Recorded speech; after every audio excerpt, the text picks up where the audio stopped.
Jason Alexander, the blue moon of Neptune.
Jason Alexander, the blue moon of Neptune.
Jason Alexander, the blue moon of Neptune.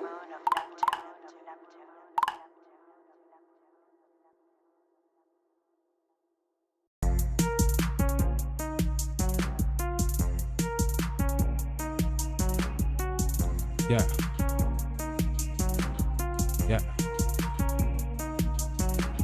They say I couldn't do it, but I knew I would. They say I couldn't jump into the water, but here I am, we winning. Fuck them haters.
I don't care about enemies, they behind me.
I gotta find a song that I put lyrics on this. The lyrics on here is hilarious.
Jason Alexander, the blue moon of Neptune.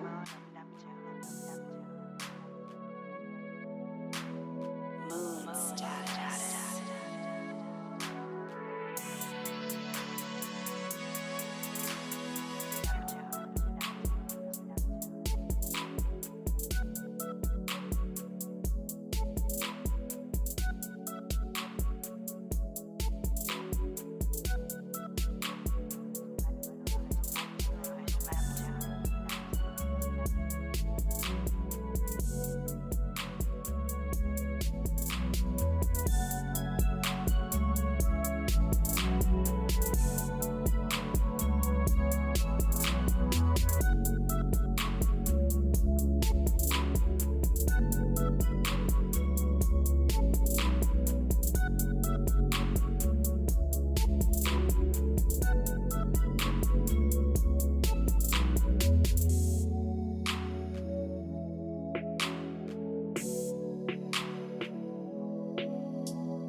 She tell me that she like me, but she's always complaining, cause we're not spending enough time hanging. But you know I'm grinding, getting my money. So you better shut it, and you better suck it. And you know we fucking, and you know you coming. Fuck you like my woman, but I don't want nothing but what we doing.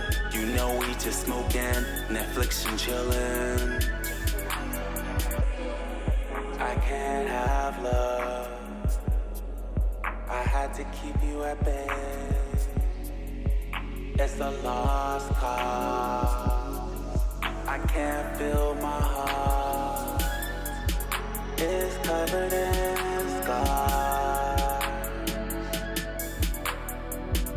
It's been through it all. Baby, I try, but I can't fall. I'm sorry, it's a lost cause. I try, but I can't fall. I'm sorry, I can't give my heart. She tell me that she like me, but she's always complaining, cause we're not spending enough time hanging. But you know I'm grinding, getting my money. So you better shut it, and you better suck it. And you know we fucking, and you know you coming. Fuck you like my woman, but I don't want nothing but what we doing.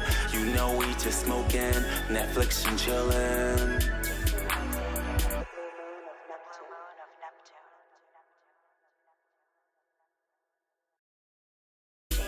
She tell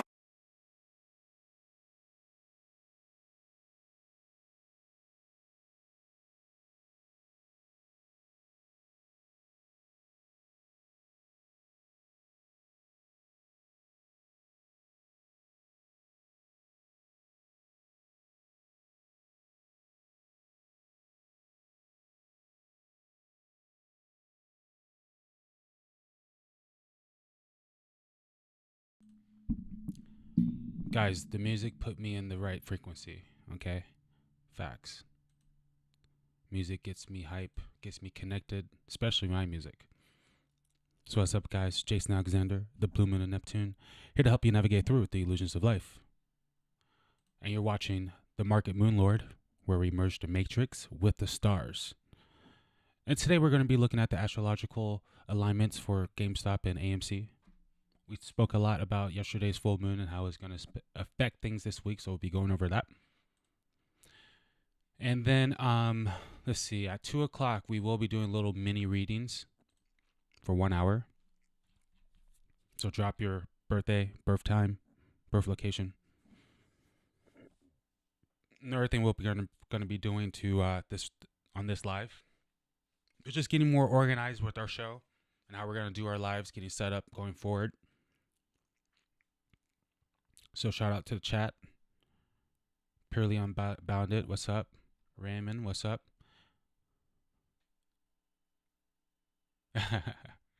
Thank you. Yeah, I want us to make something around like a time frame for our music, and then have people submit music too. That's one of the ideas I have for our lives. Let's check out this chart real quick.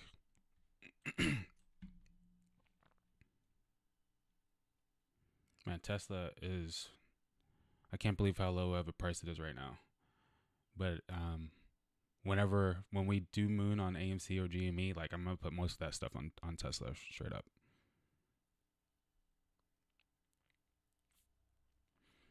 Okay, so AMC is plus, and so is GME today. Okay, nothing too big, but the day's not over. I mean, green is green. I'm always encouraging green. Looks like AMC's might be looking to take off a little bit. Let's look at the 5. Looks nice on the 5.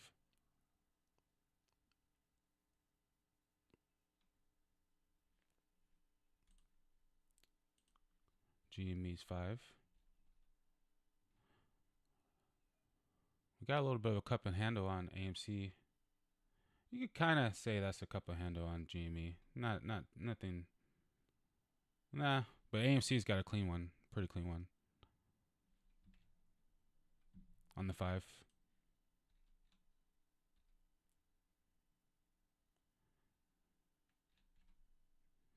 Yeah, it definitely looks like GME's losing a little bit of steam right there. That's okay. We'll see. We'll see how it goes. So, as long as we're green, I'm not complaining. I'm sure you guys aren't either.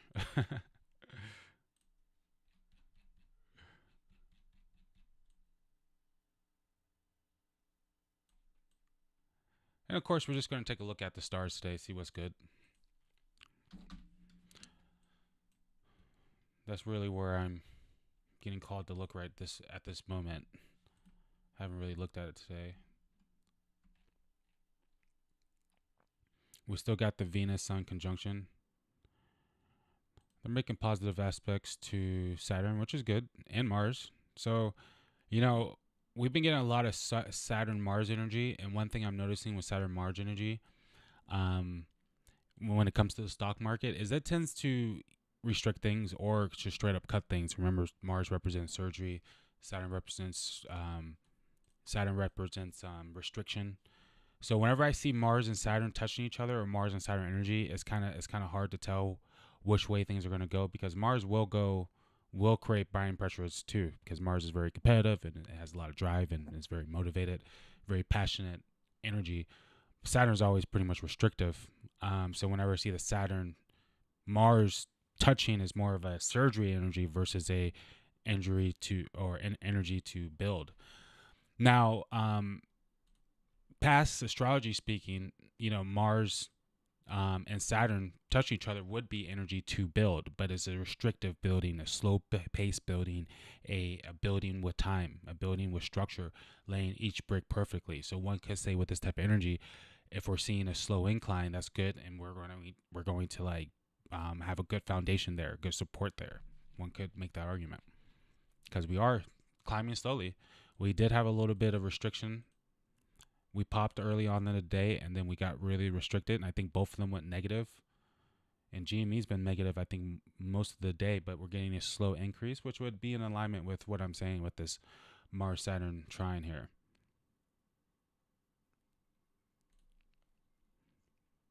It's 3 degrees. So tomorrow will be lifted. So maybe tomorrow we get more just Martian energy, which Mars is making a sextile to the sun, which that is also, what degree is the sun? Degree is 9. Mars is currently 15. So that Mars sextile to the sun is getting tighter, and that's gonna increase every day. Hell yeah, let's do it. I'm down. I'm so down. Love music. And then we have a -7 on the Jupiter with Mars, and that's interesting. I wonder if that's building up. Okay, that did pass actually. But the Sun Mars sextiling is looking pretty sexy for a lot of quick energy, a lot of communication, because that's going to be happening with the Sun and Aries, which is a spark energy, a brand new energy, a beginning. Remember, we're in the new astrological new year. Okay, so we're in a new beginning phase anyway. And when this Mars gets exact on that, which will be in a couple days, I do expect that to create a lot of quick moving energy. If people know about Aries and Gemini, one thing you can say is they're fast.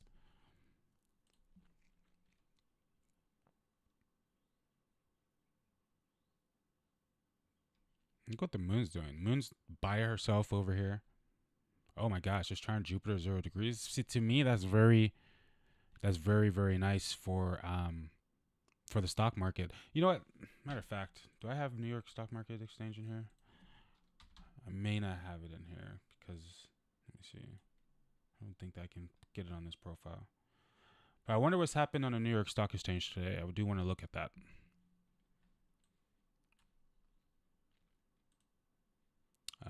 Where's chart? Put that back there.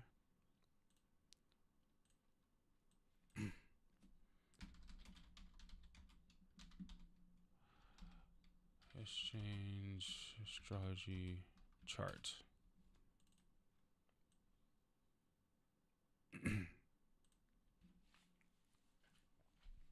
I hate reading charts like this. I don't like the way this chart looks, but they have the right time, and the site that I normally use doesn't have it. But I can just look manually and compare it to the current energies.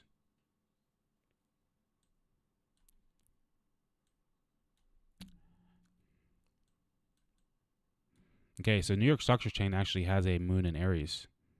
Okay, you see that? 19 degrees. And there's a lot of Aries energy. Oh my gosh! So the New York Stock Exchange is about to hit his or hers birthday, or moon birthday. Okay, moon return, and then in May it's actually going to have a birthday. So that's very, very interesting.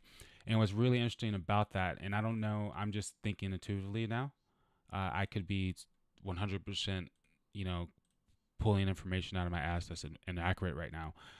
But when it comes to the stock exchange, but when you think about a birth chart and you think about your sun sign and you put your sun sign as the rising sign, okay, you have a very interesting situation, because if you think about it, your sun sign is its own entity, so shouldn't it have its own first house? And if it has its own first house, it has its own 12th house, right? And for the people who don't know anything about house systems, because I know that could be like, what the fuck? House. Each house represents a certain scenario happening in your life. And by the way, guys, if you guys aren't into astrology, and you guys just want to hear about GME and AMC, I understand. But we talk about astrology, and maybe we can expand your conscious a little bit. There's nothing wrong with that. Maybe you can use a break. Okay, there's also nothing wrong with that. But these are the house systems, and I'm gonna make this bigger real fast. Okay, so you see how the first house is the house of self, second house is the house of assets, resources. So when we look at your money, if you guys do reading for me, one of the main houses we're going to look at is the second house, the eighth house, the fifth house, and it doesn't say anything about stock market, but the fifth house has a lot to do with the stock market. But then of course the 10th house has a lot to do with what's happening in your life in the world. But so if the sun has its own first house, right? And if we look at the New York Stock Exchange and we see that the sun is in Taurus for New York Stock Exchange, right? Then we know the sun, if that's the first house, then Aries is the 12th.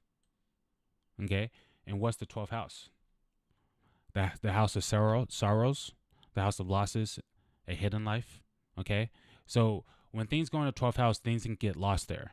Okay, and the reason the reason I'm bringing that up is because right now for the New York Stock Exchange, the sun is in the 12th house and has been in the 12th house for a few weeks now, and it's approaching the first house. But it's not going to be in the first house to the end of Aries or end of Taurus because, so most of Taurus season will also be in the 12th house because it's a late degree Taurus. It's a 27 degree Taurus, which is a nice that Taurus sextiles my sun sign, which means I'm in tune with the New York Stock Exchange. And it's also in the, oh my God, the New York Stock Exchange sun is in my 8th house of let's look at what the 8th house is, okay?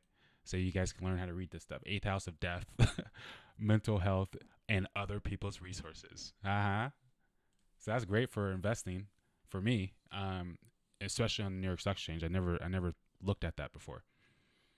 But my point of saying that is I wonder what's going to happen when it is the end of Taurus season and the sun hits New York Stock Exchange. I bet you we're going to have a different type of energy for the New York Stock Exchange, and we should probably start tracking the New York Stock Exchange. Okay, so if you guys want me to track the New York Stock Exchange, let me know. Okay, that's one thing I want to talk to you guys about, what you guys want me to do going forward. But back to what I was saying, the more immediate energy, the 19-degree moon in Aries. When we look at the current chart, let's see, do we have any 19 degrees? See, we have a 19-degree Mars with the trine to New York Stock Exchange, and the Mars is building up to that. Okay, so in a few days, that's going to trine the New York Stock Exchange's moon, which might be very bullish. I wonder what's going to happen. So I'm gonna kind of track this a little bit.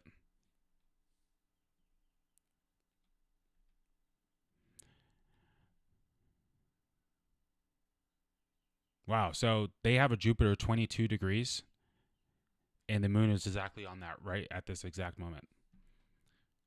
So I wonder what's happened because the moon moves pretty quickly, so it's kind of been there for the last 30 minutes. So I'm just curious to look at the SPY the last 30 minutes.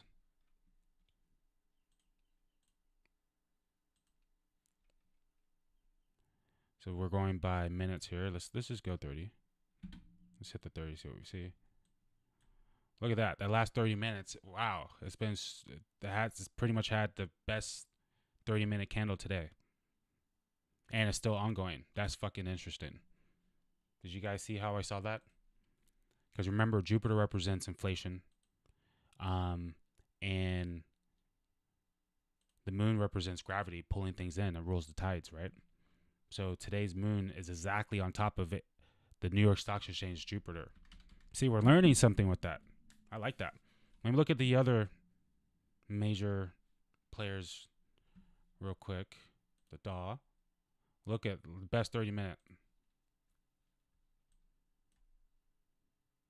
Let me put that on 30. Same thing here. Okay. That's interesting. That's very interesting. I haven't yet gotten into really. I mean, I've done a lot of some tracking on the bigger exchanges and stuff, but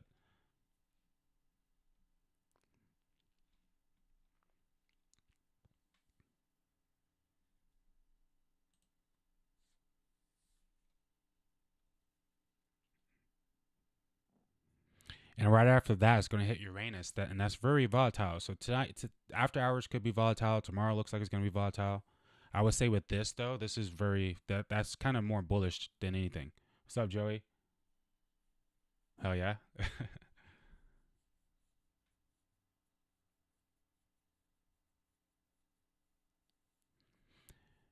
When that next month is going to be May, Taurus season is going to be very exciting for a stock exchange. I'm calling it out right now.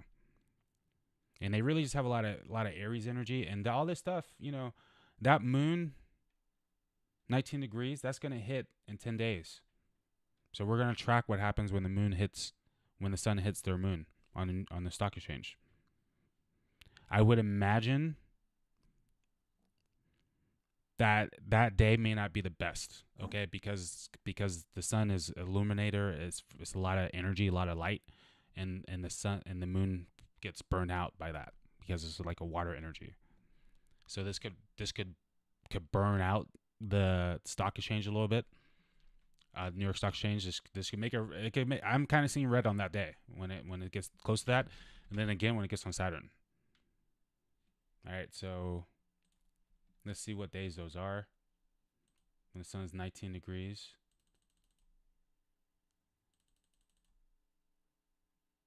Okay, right here. So April 8th, which is a Thursday, might be an interesting day for the stock exchange, New York Stock, the whole stock market in general, because the sun is going to be directly on top of the New York Stock Exchange's moon, and then right after that is going to be on Saturn. Saturn gives you a lot of restriction. Now, I can tell you this, since Aries represents a brand new energy, there's something new that is happening in the stock exchange, and it's going to have to do with the future, and it's going to have to do with the current structures of the future and authority of the future. I know there's a lot of rules getting changed, and this looks like that type of energy.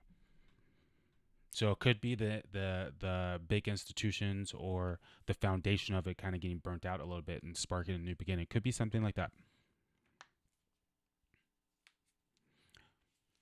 But when things hover over the Saturn energy, especially their debilitated Saturn in Scorpio or in Aries, that to me looks more restrictive than anything. And Saturn does bring,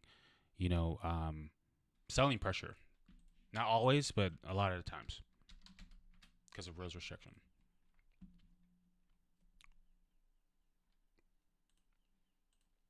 And Sun represents, for financial astrology, especially for stocks, the reputation of things.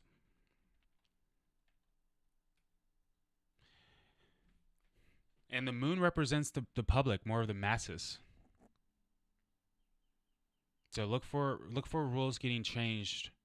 Look for rules getting changed around that time, April 8th.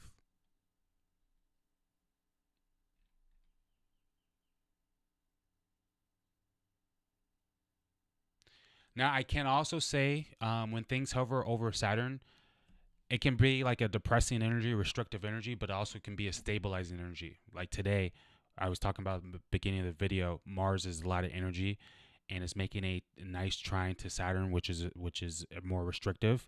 And so today it's making things stable. It's not too crazy. That's why I love to do what I do, because the more you look into things, the deeper you go, the more information you can pull. You know what I'm saying?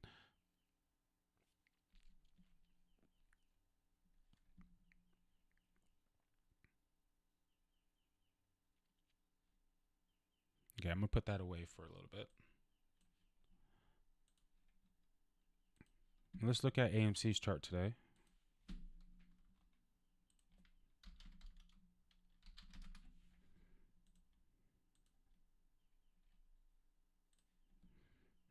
I'm going to turn on her asteroids.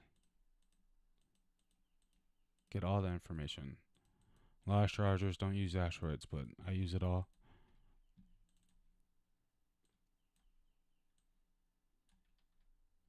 So I'm actually not. I'm okay with. Obviously, I'm okay with us not going down a lot, because I was expecting some type of climax, but this to me doesn't feel like a climax day, right?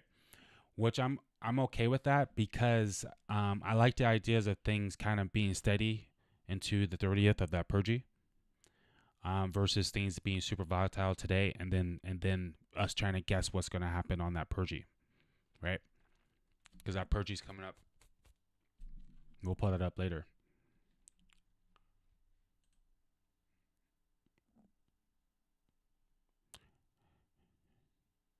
Yeah, I'm interested in May 26th full moon too, and I want to do a big video on that, because I think that is a big day. What's up, Diamond?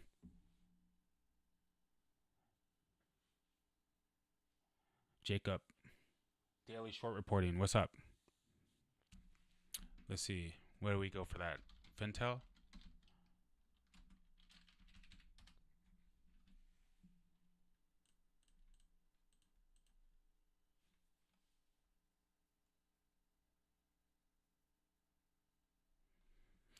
Guys, you know what? I'm definitely not the type to always be on the news. Um,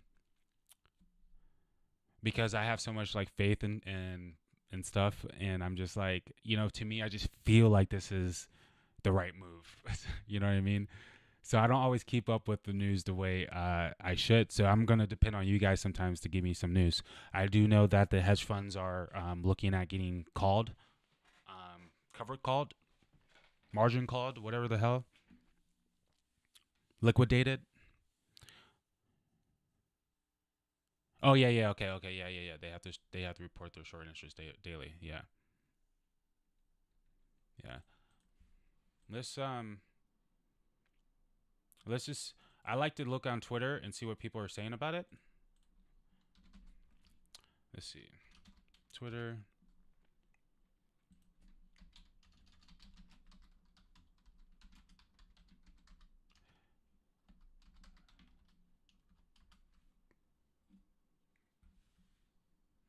Okay, here we go right here. This is the short interest guy. Pretty sure I'm following him. But I don't know if I like his energy, but I still follow him because he does this. Okay, so 544 million short interest, 53 million shares shorted. That's my birthday, by the way, 316. Oh my gosh, this nerve synchronicity. These are my numbers. That's another one of my numbers. I like this. That's 11% of the float.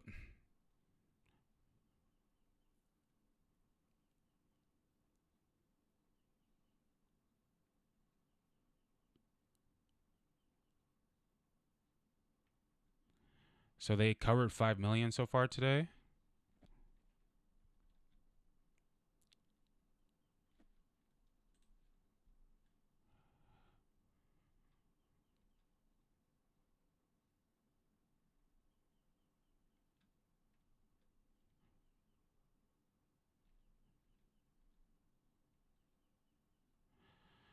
The fee's at 2.5. It's definitely been higher, but I'm not worried about that. I don't really care. Um, to me, I think the biggest thing is the fact that there's so many naked shares out there that have to be brought back at some point. I think that's the biggest thing.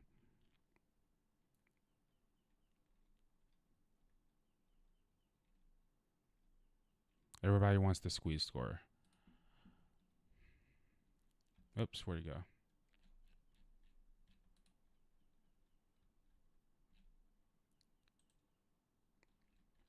Did you do GME? Let's see.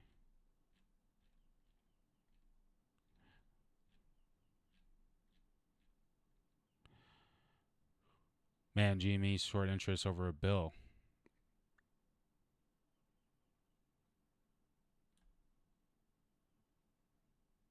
Damn, that fee is low.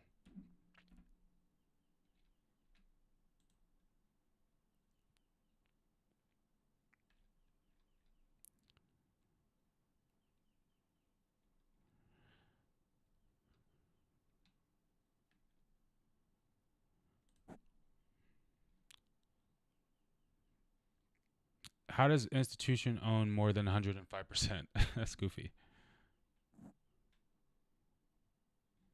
Yeah, that's fishy, right?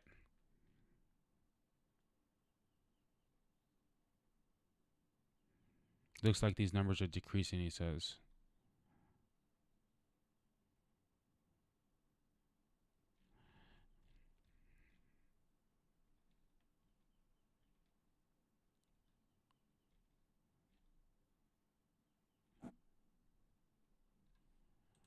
I'm not too worried about it.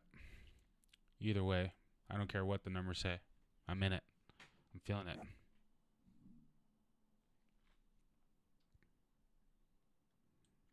All right, let's look at AMC real fast. So we're looking at AMC right now. In fact, let's go to power hour.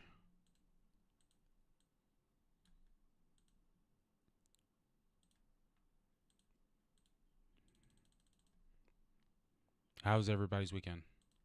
Everybody hit the like button if you haven't yet, please. I gotta tell Twitter I'm live. All right, so we're at 3 o'clock today for AMC.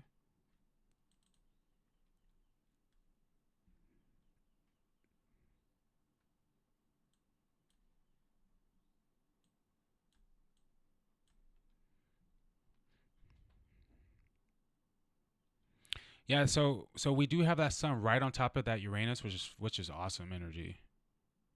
But then it makes that square to the moon and Pluto, so it's almost contradicting.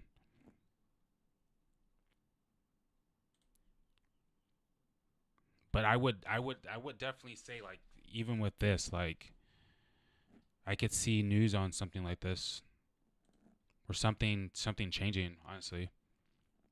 With AMC, I wouldn't be surprised if something big still happens with AMC today.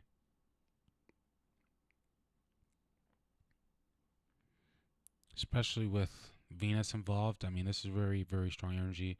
0 degrees on that Pluto. Where's Pluto?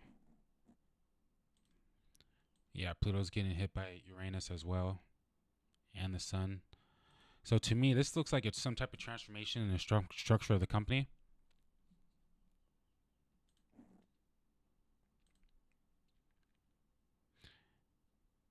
And it looks uncomfortable.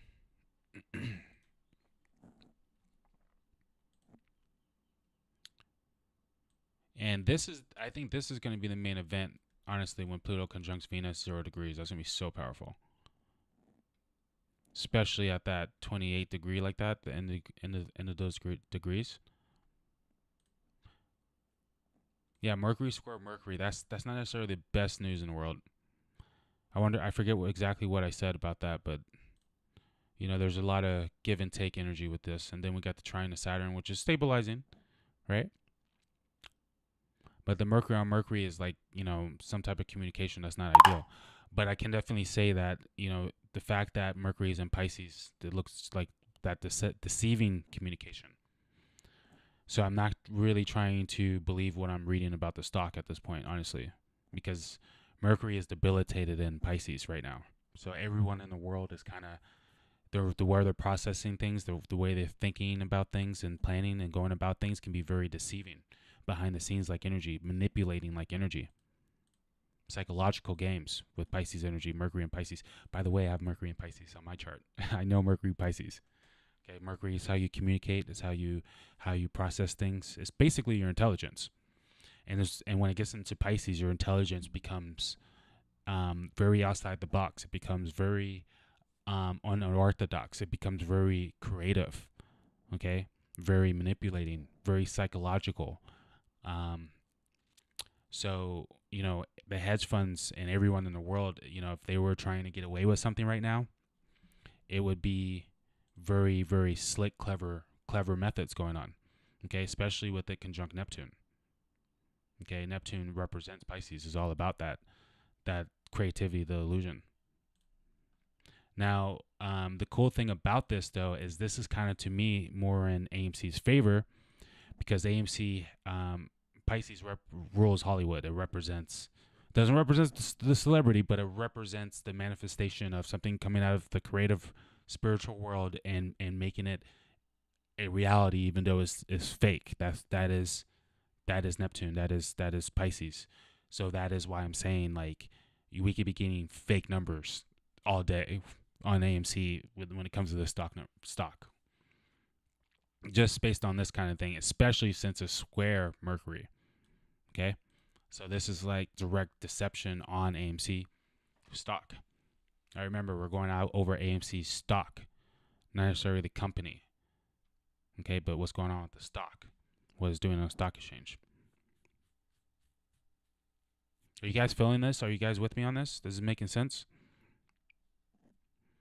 But having that Neptune energy, that the Mercury energy, I mean, I'm telling you, we're gonna, if you know, the thing about this, and I remember saying there's just something that's going to happen with the with water stocks and ship stocks, and I told you guys it was probably going to be good around Pisces season, and then we got this crazy ass like ship problem going on. I think I have CTRM somewhere down here.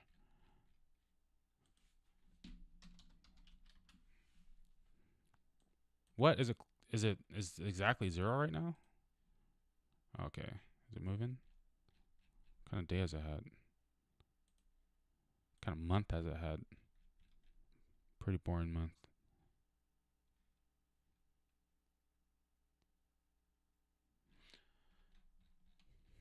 What's that?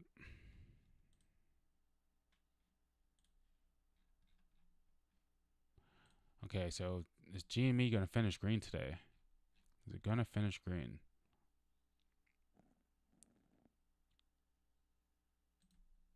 Guys, I got a video coming out later today, and it's going to be pretty fun. I'm going to pull that up later so you guys kind of get an idea. Let's see. All right, thank you, Joey. I mean, Jacob. Let's see.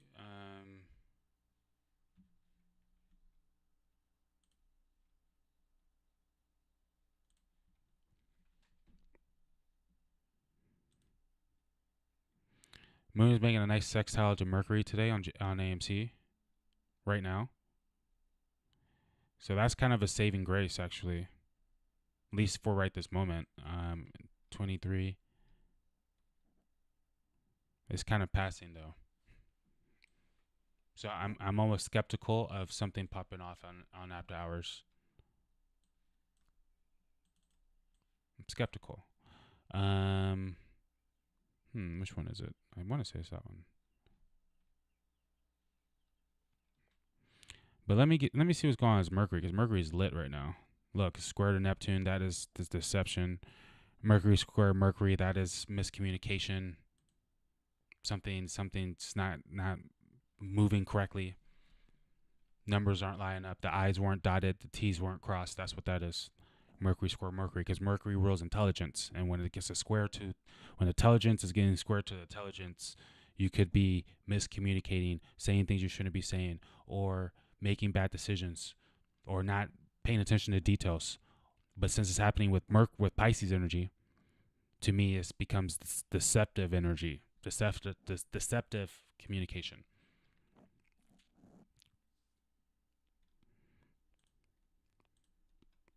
But at the same time, we're getting a nice little sextile from Jupiter and the moon.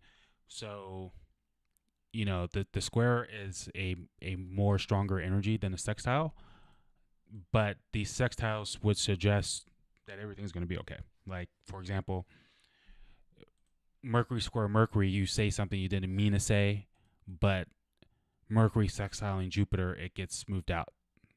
People are still optimistic about the situation. Mercury square the moon, okay, there's miscommunication, but we're still comfortable.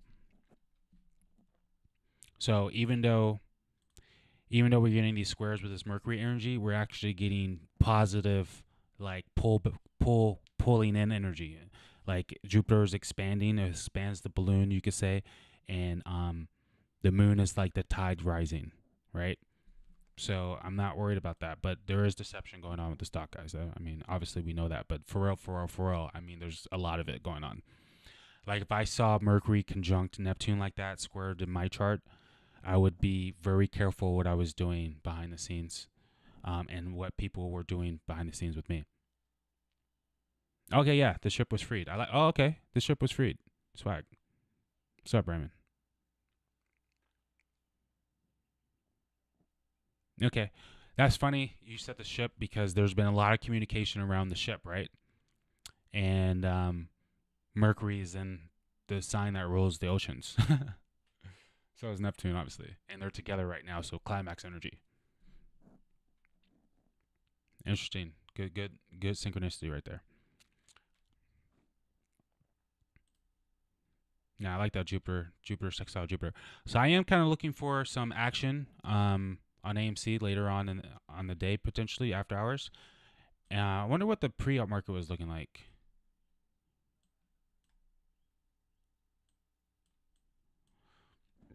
All right, so pre-market was kind of volatile too.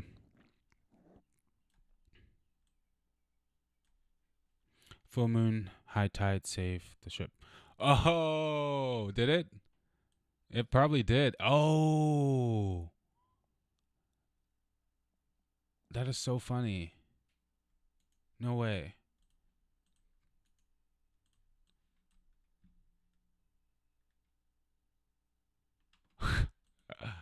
Swag. Swag. But you guys think, people out there think that the planets aren't doing anything out here. Man, I saw this crazy cool ass astrology video a couple years ago, and I gotta find that video because they were talking about how planets are giving off sounds in space, but we obviously can't hear those sounds. And they're giving off like vibrations. Okay, like basically, you guys know how our whole bodies are made out of water. You know, like 95% of it or something.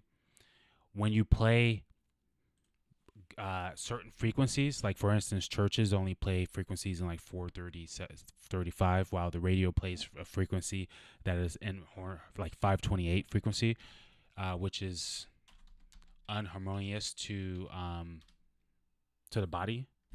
Let's see. No, it's not 5.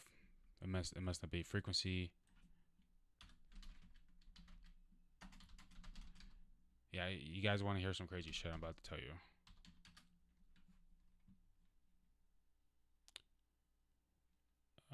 What is the radio's frequencies?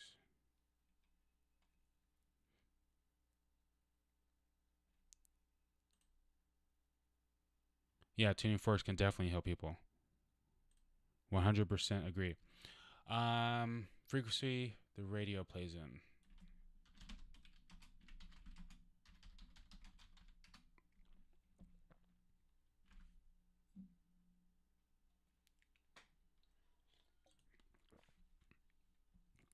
I used to know this, but they play the radio. They play all songs in a station that's unharmonious to our bodies. Frequencies that crystallize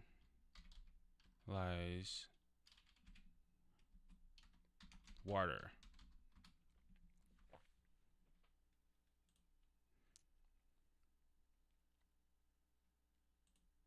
It's been a long time since I've been on this rabbit hole, but I know there's examples of this, or what it does, what certain frequencies will do to your water, to your body, to water in general. Okay, water experiments. All right, I think this guy's gonna do something. I don't want to play the music though. Oh, he's talking about water and memory. Hold on. Okay, here's an example. That's certain music that's playing, that's making it bounce like that. But then certain music will make it form certain actual patterns in your chart, or excuse me, in the actual water.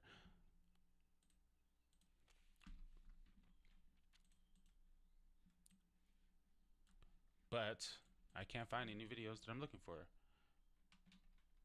If you guys find one, drop it in the chat.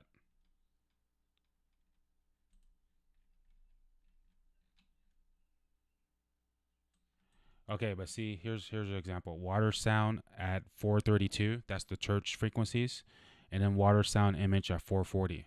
You see the difference? Now each frequency does something different. You see how the water's moving?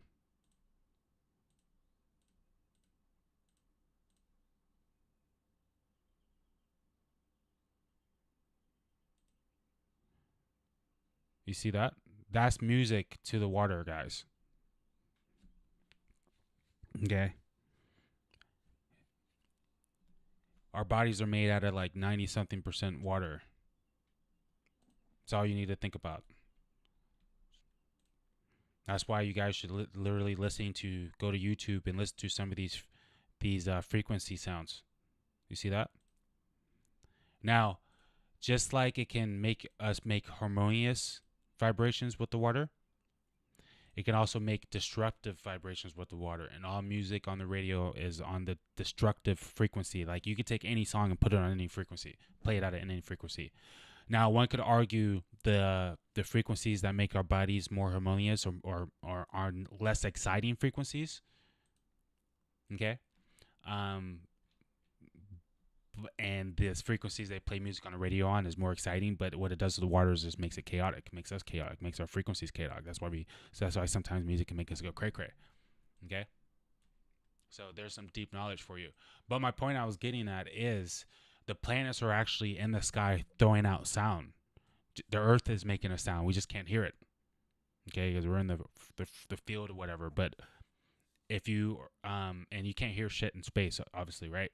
But the light and the vibration of the planets are putting out certain frequencies that are changing our vibration, changing the vibration in the sky.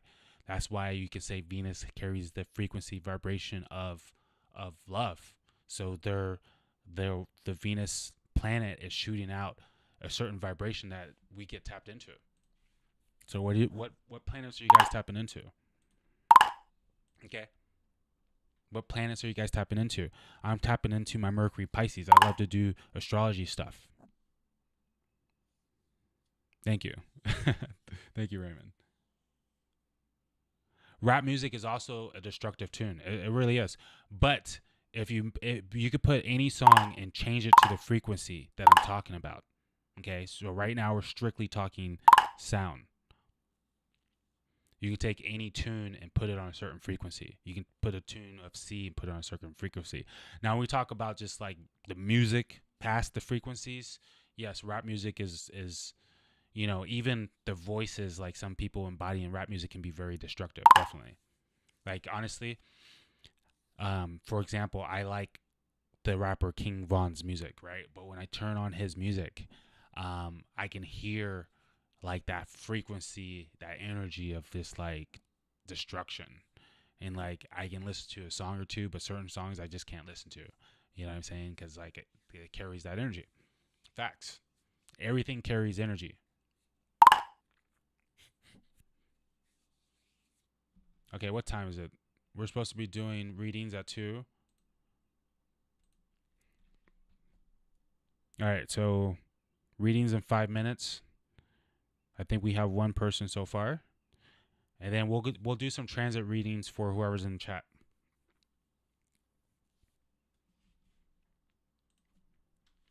All right, I'm going to play a soft sound song for you guys.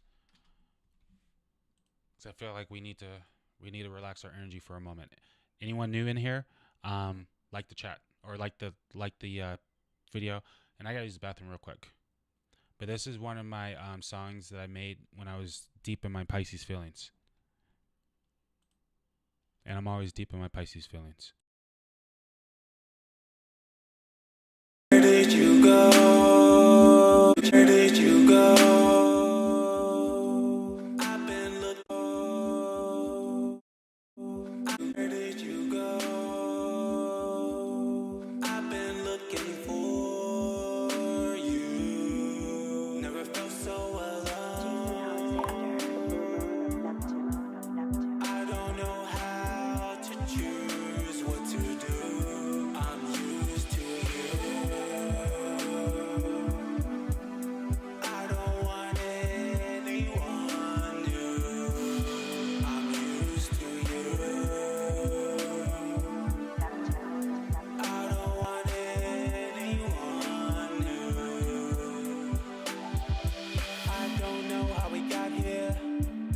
Can you spare my heart? You didn't have to leave it right there. I didn't have to make it so hard, but I was scared of real love. I wish I would have realized how special.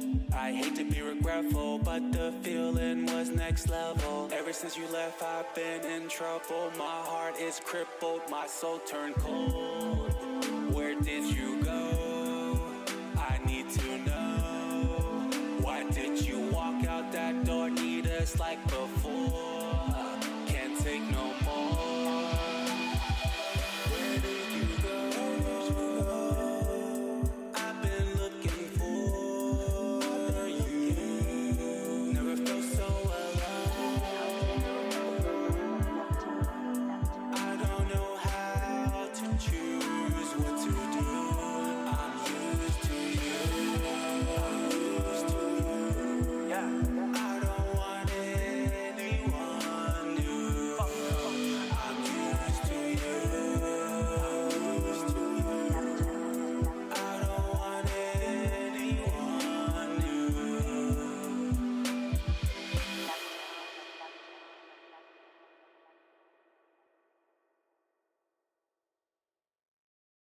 Jason Alex- What's up? What's up?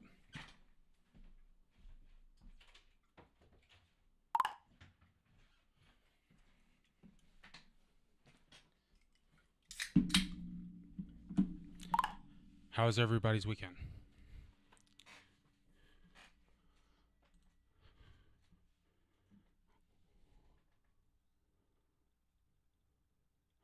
I know who Santos Banikai is.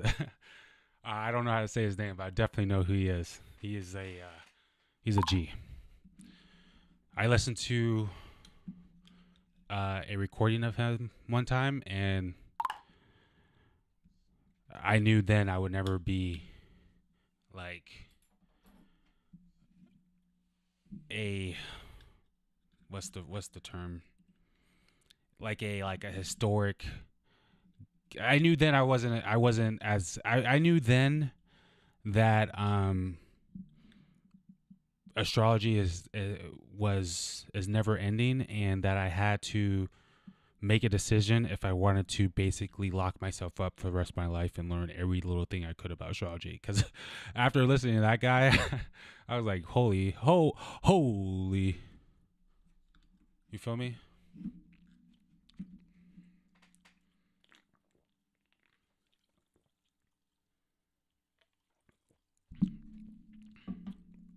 Okay. Okay. We got birthdays. That's coming in 5.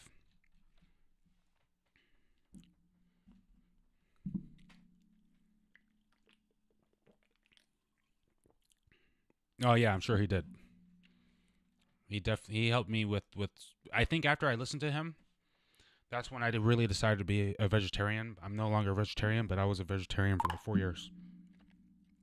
And he really like, I had it on my mind, but after listening to him and his thoughts on that, I was like, yeah. I might I might go vegetarian again for a little bit. Because this is a really good way to retune your energy.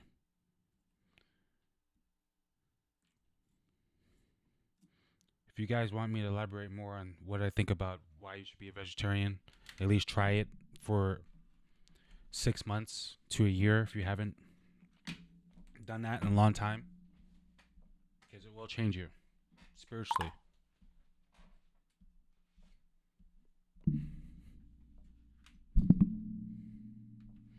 Where did you go? I've been looking for you. Never felt so alone. The video is a 9-hour vid. It's called Know Thyself. Hell yeah.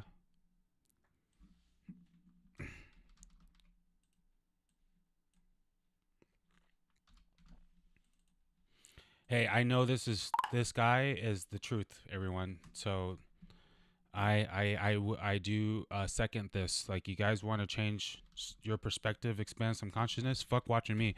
Watch this motherfucker. I'm just kidding. You guys definitely keep watching me. At the end of the day, this guy's like really out there, and I'm trying to merge the stars with the matrix and the matrix with the stars, and he's just straight up on the stars. Alkaline diet leaves no room for mucus.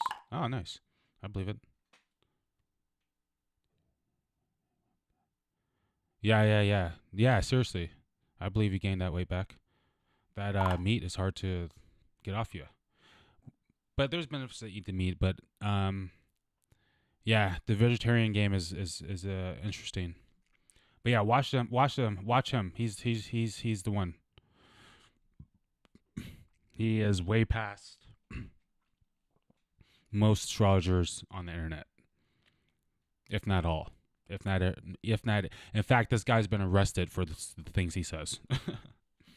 Like, they don't want his information out there. In fact, a lot of videos that I've seen on this guy, he have been deleted. Like, they delete his videos, they delete his channels. Like, they don't want his information out there. One of the big things he does is talk about how Social Security number and taxes is all a myth, and that's just a way that the government owns you. And he had this whole breakdown of this stuff, and that's one of the reasons he got arrested.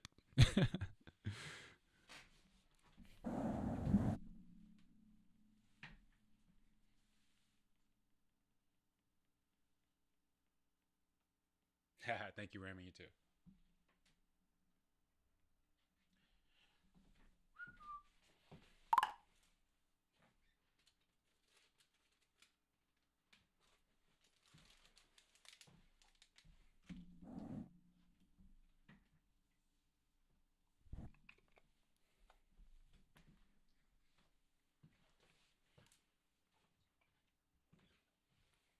Is it 2 o'clock? It is, isn't it? It's 2 o'clock somewhere.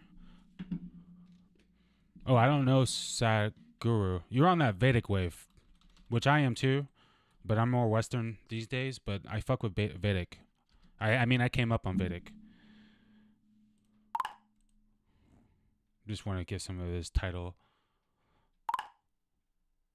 Oh.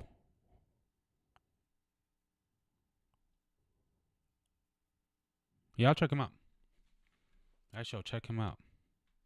Oh, I don't like that. Do we have a Head and Shoulders?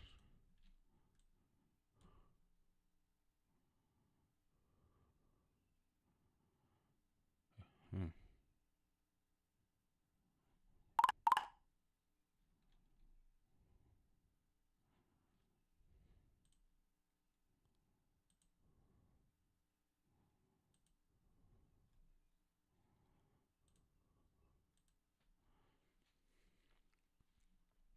Okay, start time. Oh. Oh, I wanted to do something real quick. Put out a little note for you guys. What I want to do here.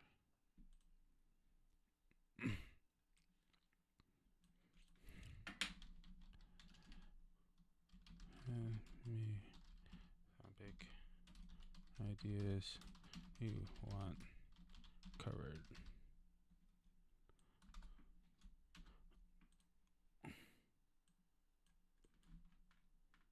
Oh.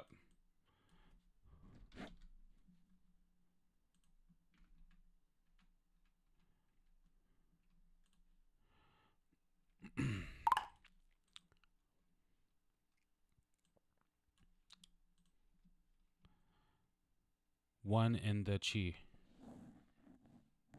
Yes, by birth certificate, your soul was sold. Yeah, your soul was sold at the birth via the soul of your footprint on the certification is proof. Yes. Sad but true. Sad but true. You can only be conscious out here. And when you become conscious, one must remember we still are in our matrix reality. Gotta play the game. Gotta merge the matrix with the stars out here, guys. Can you do mine again? Yes, I will. Of course, Joy. Fuck yeah, I'll do yours again. Anyone that wants me to do theirs again, fuck yeah. We got an hour, though. We got an hour. So I'm going to spread them out evenly. Don't worry, I'm a Libra rising. I'm really, really good at balance. Yes, it is the sad truth. It is the sad truth. But don't hide from the truth. Do not hide from the truth. Never hide from the truth.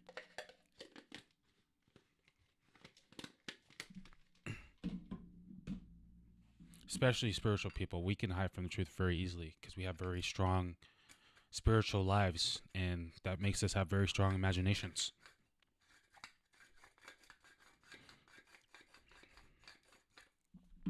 Okay. So the first person who gave me their birthday was, I want to say, Raymond.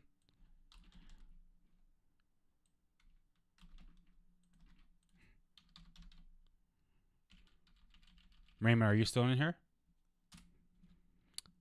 And the actual birthday was 9/11. We got another Scorpio in the house. Uh-oh. Raymond, you might have to watch my first live about Scorpio. What I said about Scorpio stuff will change your life if you're not.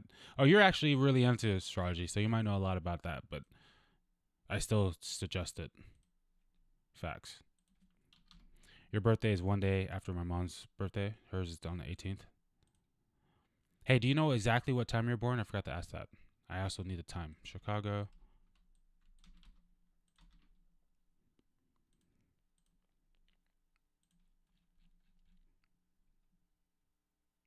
The ego is the idol.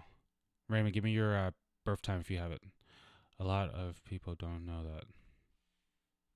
Yeah, true.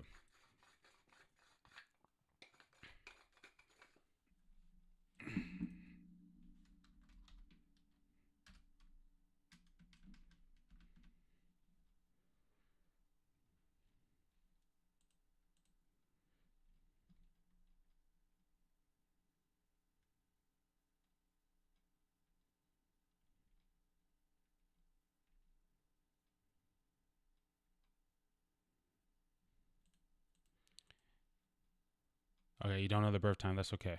If you don't know the actual time of birth, that's fine. We shall just look at your regular chart.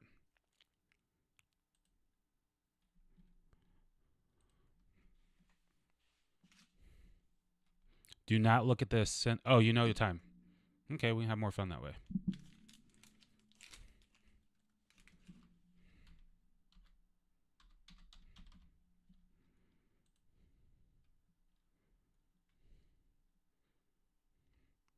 Um, 8:01. Oh, you said PM. Yes, all that looks right. Next. Oh, you actually know astrology, so let me not play around with you.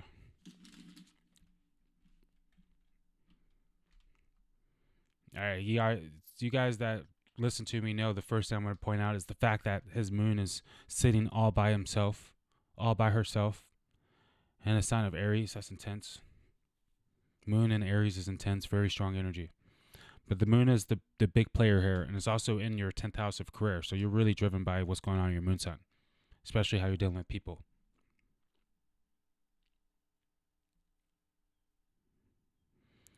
Venus is at home.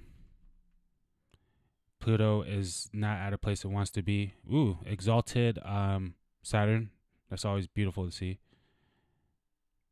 And Jupiter and Libra.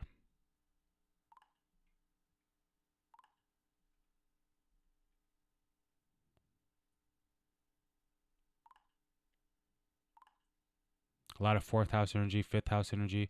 That's good for the stock. We're getting a lot of people here with Sun in the 5th house. I even have that. But Sun in the 5th house is great for stocks. Lots of 6th house energy. Are you a workaholic?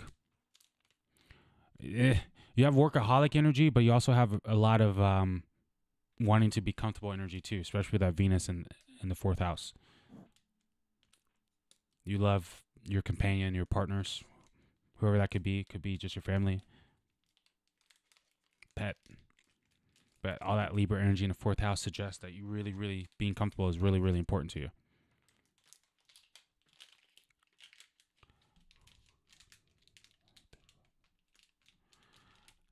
How did I like the full moon energy over the weekend? It was a Libra full moon. I'm a Libra rising. I was okay with it. Whatever happens to me right now is supposed to be happening.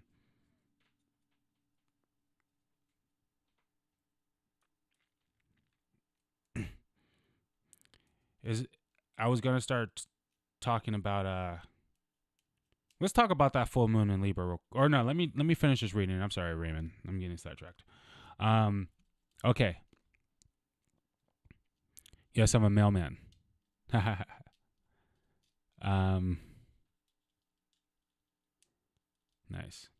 I don't know what I said, but I'm sure I said something you resonated with.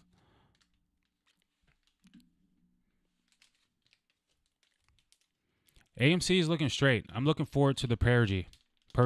I'm okay with it not going crazy today.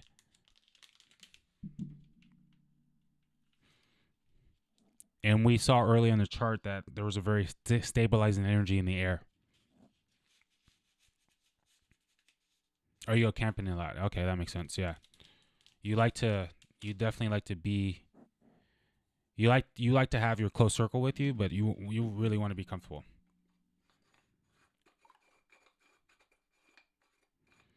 Oh yeah, you are a workaholic being a mailman. That's probably what I said. Yeah, I saw that. You probably really love your job too.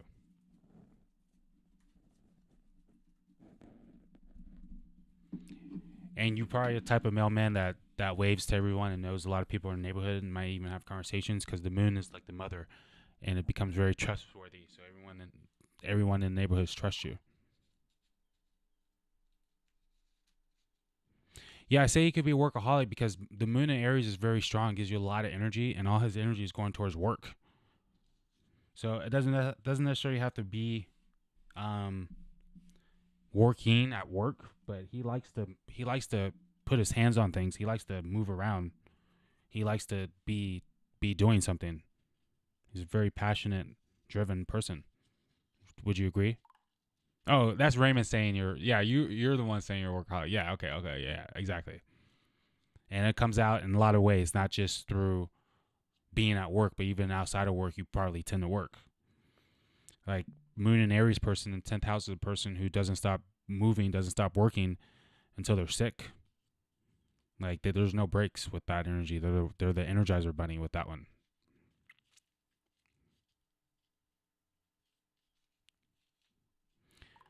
Now, there's a lot of contradiction between your moon and your Venus here because the moon is opposite Venus, and the moon in Aries will show someone has a temper, but opposite Venus will show someone who's really might have a temper but might always remain diplomatic about things. Yeah, your shoulder hurts from waving every day. Facts. Hilarious.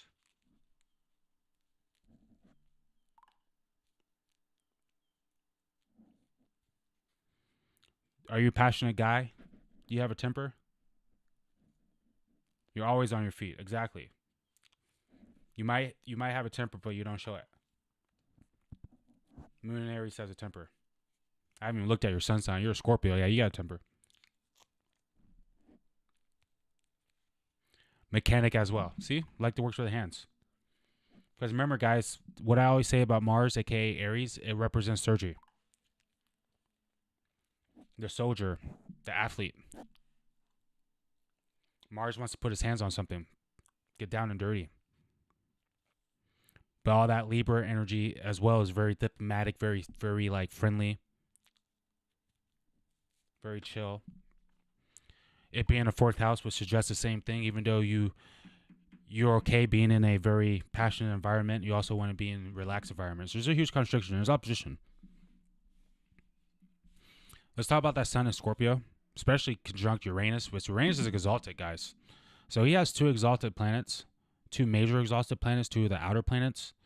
He has Saturn exalted in Libra. Okay, when Saturn's exalted in Libra, it becomes a master balancer because Libra is the scales. It wants to balance everything. Saturn wants to build, and it wants to build everything with perfect structure. Okay, so Saturn becomes a perfect builder in Libra, and is able to balance many projects at one time in Libra. That's why it's exalted in Libra. Because life, you see, Saturn rules how we structure life. And it's exalted in Venus because Venus is about balance. So life is about balance, people. Okay? Life isn't about this. And I think Santos talks about this too, doesn't he? Life does this, but that's not what life is about. What goes up must come down. Okay? And so you don't want to go too far up. Because then when you do that, you're going to go really far down eventually. Okay? Life's about staying balanced. Which is why Saturn, the planet of structure, the planet of building life, the planet of seeing reality, is exalted in the sign of balance. That's deep knowledge right there. You understand Saturn's exaltation, you understand how you're supposed to attack life. Balance. Aries struggle with balance the most, and then the Libras. But Libras tend to master balance eventually. But the Libra's theme of life is balance. I'm a Libra rising, so I struggle with balance, but I'm always thinking about it. Your mom and my lady are Libras, right? And they probably have good balance. At least they're always focusing on balance. You see, you're in Aries, so you're attracted to your opposite sign. And remember what I was saying about your whole life is the big player in your charts, the moon, and is looking at Venus. Venus is how you see love, what you find beautiful, how you want to receive and give love, and it's in Libra. So you love that Libra energy, okay? And then what turns you on, what gives you desires is also Libra energy, and your moon's also looking at that, right? And then what represents the mother in astrology? The moon. Your moon is looking at a Venus and Libra, and what represents the mother sector in astrology? The fourth house, and your mom's a Libra. Swag.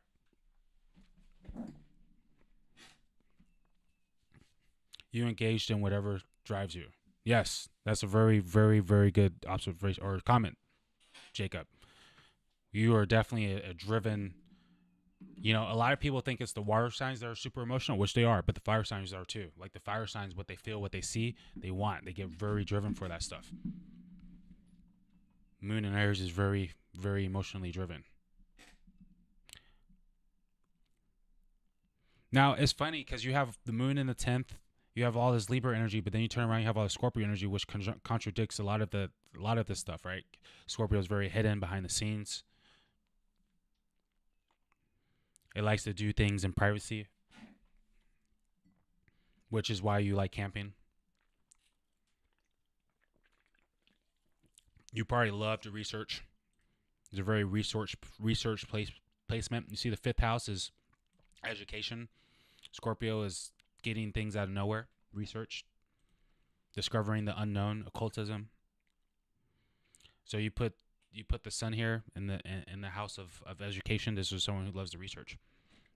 The 5th house, I also said, that has a lot to do with the stock market. People with a strong 5th house can be very good at the stock market because the 4th house represents the mother, represents the home, which represents the children, but the 5th house represents the education of the children, the father of the children. Okay, the children having fun, children being creative. But what happens after you educate the children? What happens after they, leave the home? Okay, it then becomes speculative. You don't know what's going to happen. So that's why the 5th house is a house known of speculative business, like the stock market, risk taking. Having the sun here in Saturn or in Scorpio, someone who's probably not afraid to take risk, but they want to take calculated research risk. Yeah, my God, I'm always researching. Exactly. You're always digging into the unknown. You want to know everything. You want to make sure you're not missing anything. You always feel like there's something you are missing.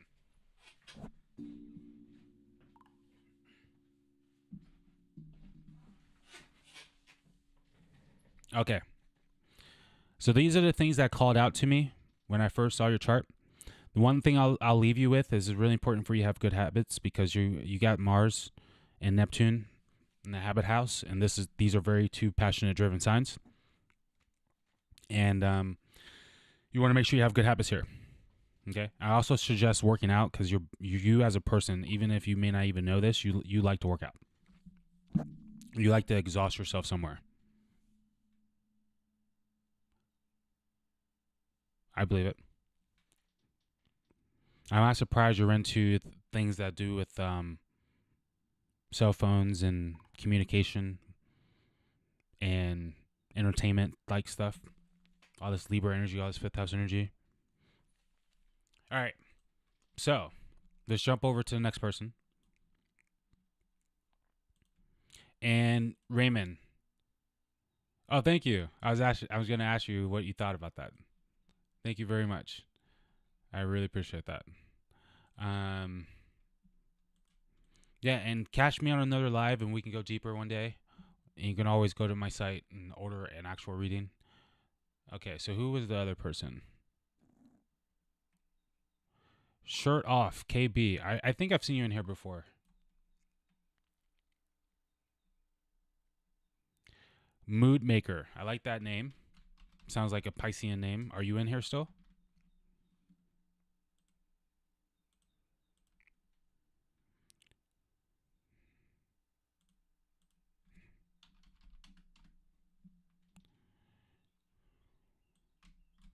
If you are, what time were you born in? What was the time of birth? No problem, Raymond. Mood Maker.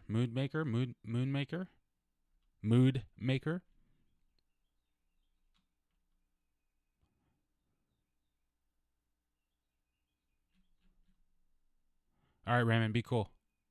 Mood maker, do you know what time you were born during the day? Okay.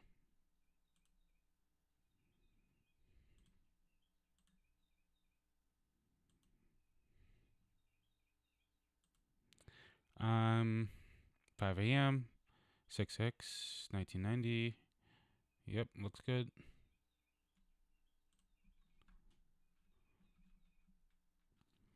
Ooh, Gemini. That gem. She's got that, or he or she has that gem.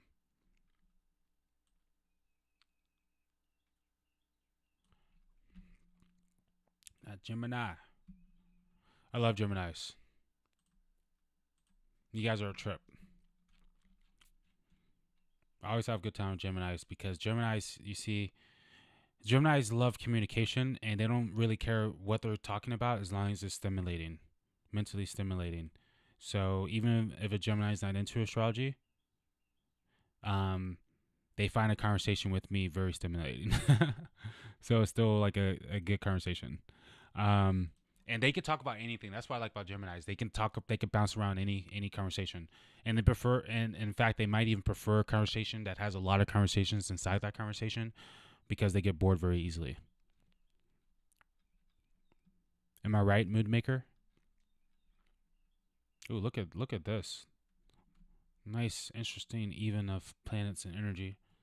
Nothing sticks out immediately. That sun in the first house is sticking out. That sun in the first house is a big player. Ooh, that Jupiter in the second is amazing. Congrats. Okay, he says, mood maker says I'm right. Let me get a darker color here. Slow too. Okay, so when I look at his chart, or his or hers, the very first thing we see that sticks out to me is his first house. Okay, whenever you have planets in the first house, that's a big theme, because the first house is who you see, how you see yourself, is your personality. Okay, the sun is your ego. The sun is your vitality. The sun is your programs. It's what you're consciously paying attention to. Okay, the sun is that life force in you. So you put the sun in someone's body house, the first house. You get, first of all, you get a pretty powerful person. You get a person that's very illuminating. This is happening in Gemini. You're a talker. You love to talk. You love to illuminate people with information. Enlighten. You love to network, make business deals. You love to just travel and get a lot of, Geminis will short distance travel. So what I've noticed is these people will do things that they just like to move around, do things to move, go places just to go somewhere. And if they don't do that on the physical form, they do it on like the internet or something. Well, they'll be part of like a lot of different like communities and stuff like that on the internet, and like to bounce around and stuff like that. And since this is the sun sign, and since this is the rising sign at the same time, and it's an air energy on top of that, you're really hard to keep a finger on sometimes. Now, you do have a lot of earth energy, which is going to ground you a little bit. But the Saturn, or the moon, and the sun, the two biggest players, are in kind of very unstabilizing energy. Now, Scorpio can be kind of stabilizing, but that's the problem with Scorpio. The moon in Scorpio is too stabilizing there. You see, the moon rules the emotions, and Scorpio is fixated water. So the emotions turn into ice. So you're the type of person that feels some type of way and create a vibration, ice out of it, and put that ice in the freezer. And then 5 years can go by and you're talking to that same person, but you remember that emotion you felt from that person years ago, and you take that ice out of the freezer, and then you deal with them, and then you're acting and dealing with them in a way based upon the past because your feelings got hurt. And then you're manifesting a situation you don't even want, because you don't want to be upset about it still, but you can't stop. You can't not remember how you felt years ago about something because your moon is in the planet of, or the sign of fixation. So you can almost get fixated about how somebody made you felt and never forget. Grudge holder. But this is the same energy that can make you super convicted into doing something or feeling some type of way for a long time and staying convicted on something, having conviction. Ooh, Moonshine Chiron. And you also like to heal. You might have like this healing quality about you that you like to do. So with people you're really close with, you really want to make them feel better and spiritually heal them, don't you? You're almost even though you're kind of hardcore, you have a lot of nurturing energy about you too. A lot of transforming energy about you too. So you like to talk to people about how you can help people. That's one of the things you like, or how, especially on the psychological, spiritual side of things. But even on the body side of things, because you have a lot of energy on the 6th house of the body. Indeed, he says, yeah. You have a Jupiter in Cancer, which is exalted, meaning Jupiter does best there. Jupiter is all about enlightenment, all about giving the people or giving the experience you're looking for, and so it becomes exalted in Jupiter because Jupiter gets to always enlighten its knowledge, always nurture its knowledge and wisdom. You're always seeking more wisdom, and then you want to take that wisdom and give it to other people. And this is actually really, really good energy for the stock because Jupiter represents inflation or not inflation, but expansion, and it's in the 2nd house of money savings. And you're very wise with your money with this energy. And you like to nourish your money and grow it. I like it. Got Taurus energy. In fact, your Venus is in the same sign as my Venus, right on top of my Jupiter. So this is really good. This is extremely good manifestation abilities, especially with the opposition to Pluto. So you're really good at manifesting, most likely, especially when you're working with people. But look at this. You have a lot of 12th house energy, which is spiritual house, psychic house. And it's ruled by Aries, which is a sign of seeing. So you have a very vivid imagination. If you're a psychic, you would be a type of psychic that would be able to see things as well as feel. And since this is opposite of Pluto in the sign of transformation, you might have access to other worlds almost. You might even be able to connect to other spirits and stuff like that with this type of energy. If you're not paying attention to your physical health and working on your physical health always, I want you to get on that wave. This is also the house of habits, the 6th house. And you got like very emotional / desirable energies there with Pluto and the moon and the Lilith. So I really want to make sure you have good habits. Don't do drugs.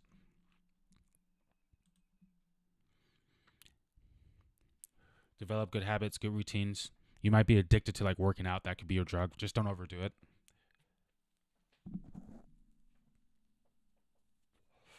All these retrogrades in your 8th house like that's pretty amazing.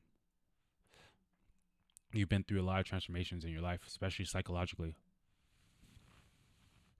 You go deep inside your internal world and you discover all types of stuff, all types of information. If you're not going within to get information, I want you to practice more of that because you have a lot of access there. All right, guys, let's get to the next one. Those are just the main things I saw when I looked at it right off the rip. 10th house is ruled by Pisces. My sun is in your 10th house. A lot of water dominating planet placements with Earth energy. But then it all gets filtered out a rising of a Gemini. It's like me. You actually have it set up like me. I have a lot of water energy. I have a lot of Earth energy, but my rising sign is an air sign. Now I don't have any planets in air sign. But it makes us communicators, especially communicators of the spiritual world, the psychic world, the intuition, psychological world. Powerful chart. I wonder, mood maker, tell us about your life. Tell us who you are. Tell us what you do. Tell us what you inspire to do. Just tell us something about you, okay? I just want to know about you because I haven't seen a chart like this in a while. Look at this interesting X like this in the middle and then these nice trines and sextiles like that. And then we have big time opposite, like it's an interesting chart.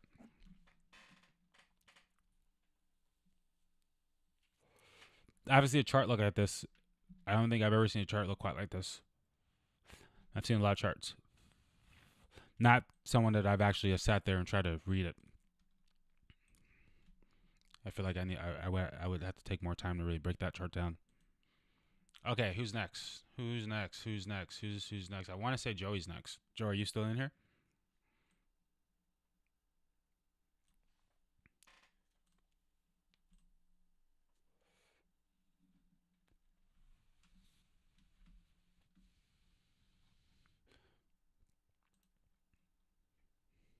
What time is it? 2:30. We're doing good.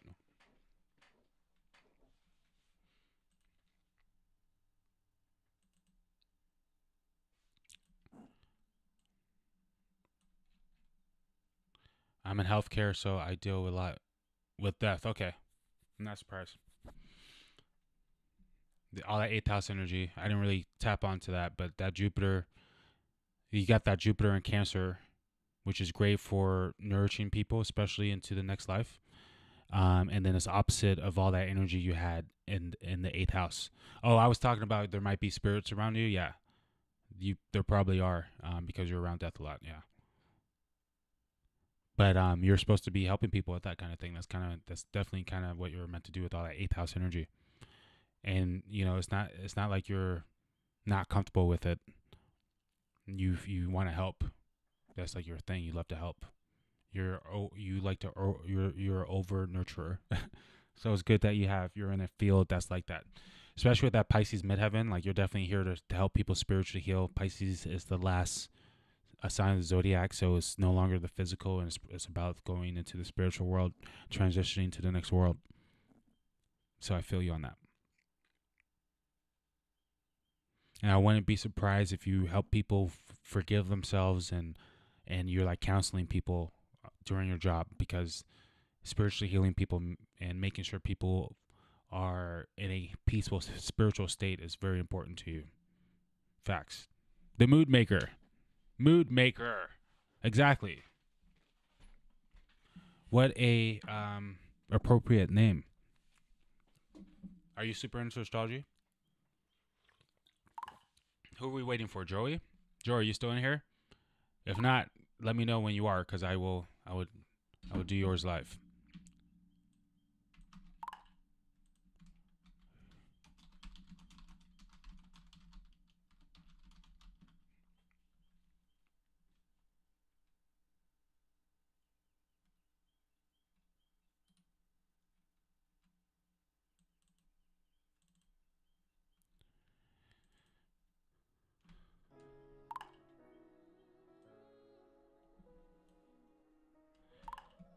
All right, who's next? Who was I gonna do next? Jacob, are you still in here? Because I'll do yours live too.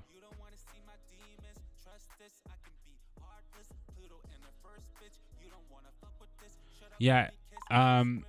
Yeah, like it's funny. I asked you if you were into astrology because your name, Mood Maker, is I is exactly what your chart says to me. It's like a mood maker.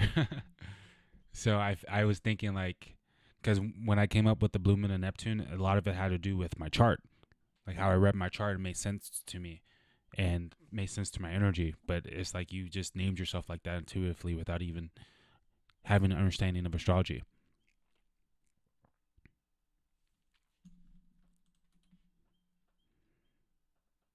All right, Jacob, I got you. I think you're already in here, right?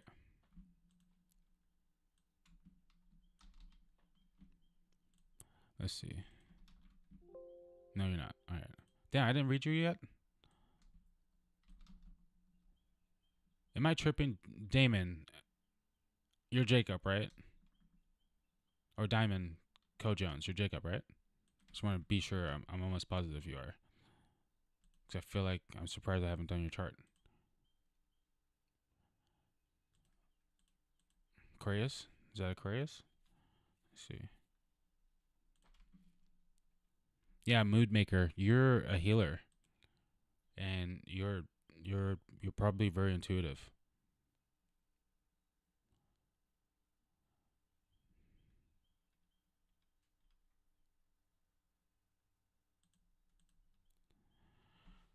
Oh.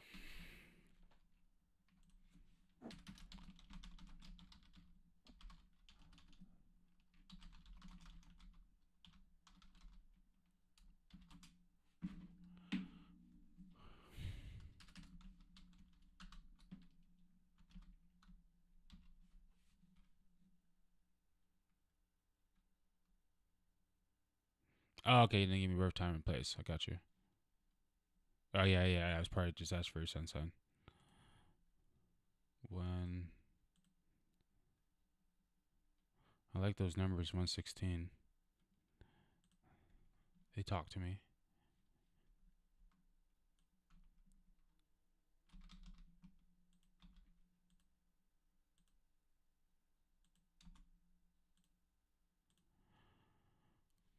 Okay. By the way, guys, should I turn up my mic a little bit? I don't know how my volume's been today, but I can make adjustments if I need to.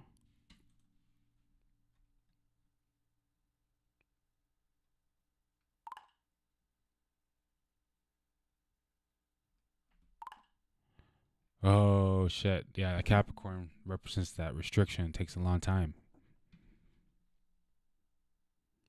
I have a stellium in Capricorn. I have 4 planets in Capricorn.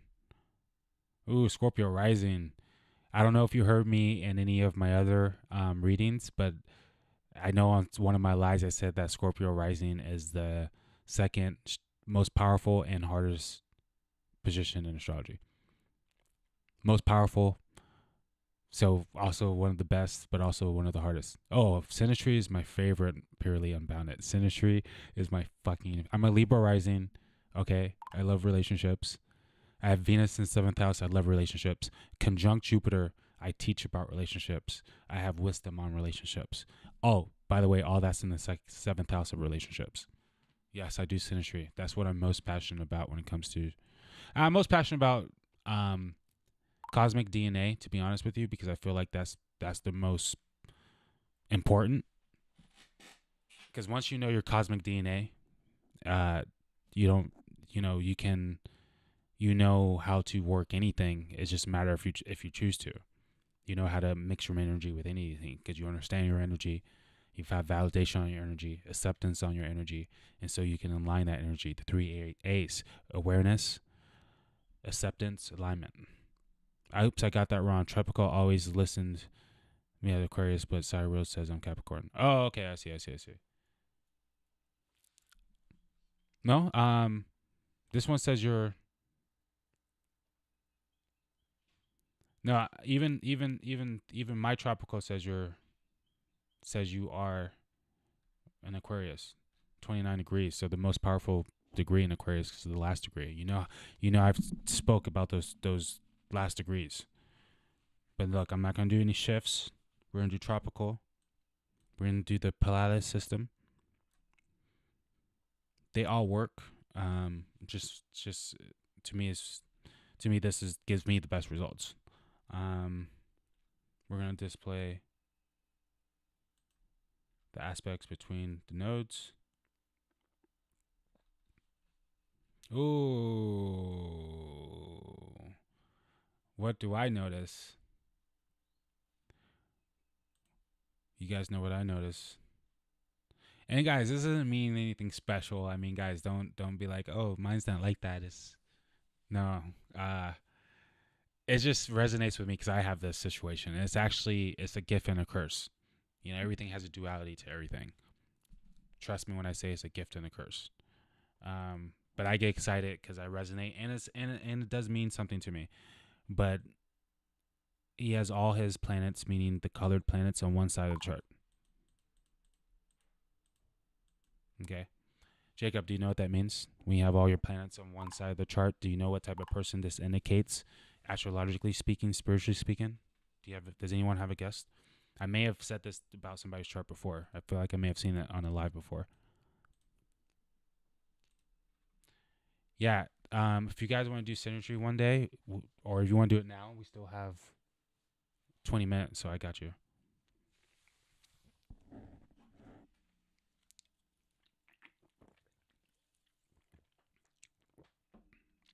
Okay, it means indigo child.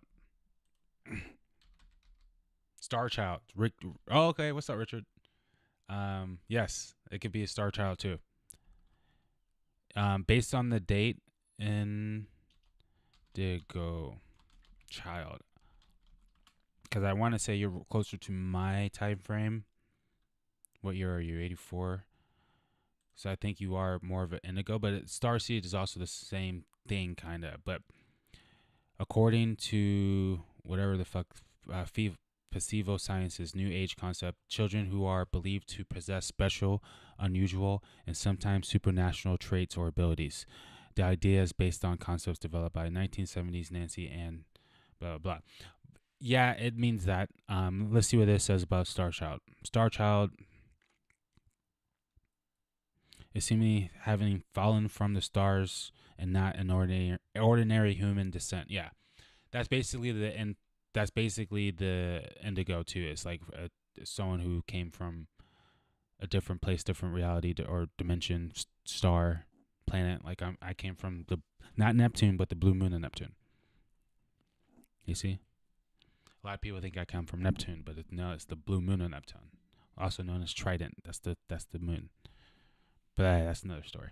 But yeah, indigos tend to have a very unique life, and they're here to almost be different from everybody else, and that makes them rebels, outcast, outside the box, unorthodox. But they're also here to do all those things to kind of pioneer into the future, show people other things. So we have a different sense of, we have like a different compass, you could say, and it comes with a lot of uniqueness, but it's not always easy because we are somewhat outcast, right? And yeah, so I guess they're gonna be different type of indigos. I haven't really looked that deep into it, but it means a lot of stuff. So I would just look into it. But that's something as astrologers we look into certain patterns and it tells us certain things. And we have all the planets on one side like that actually means something. And for it wasn't Moonchild. Somebody whoever had the moon across from everything, that means something too. I forget though, but you can look into astrology clusters meaning.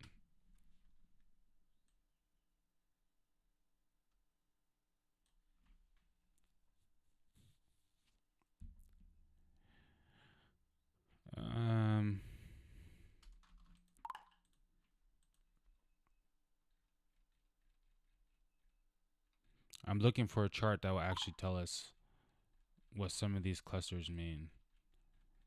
I've seen. Oh, here we go. See the bungles, so you guys can read on that.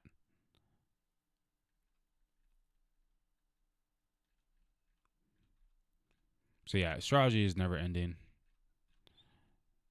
Yeah. So we just looked at a chart that was the bucket.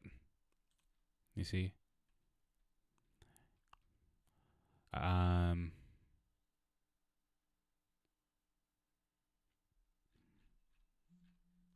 Yes, that's what it is.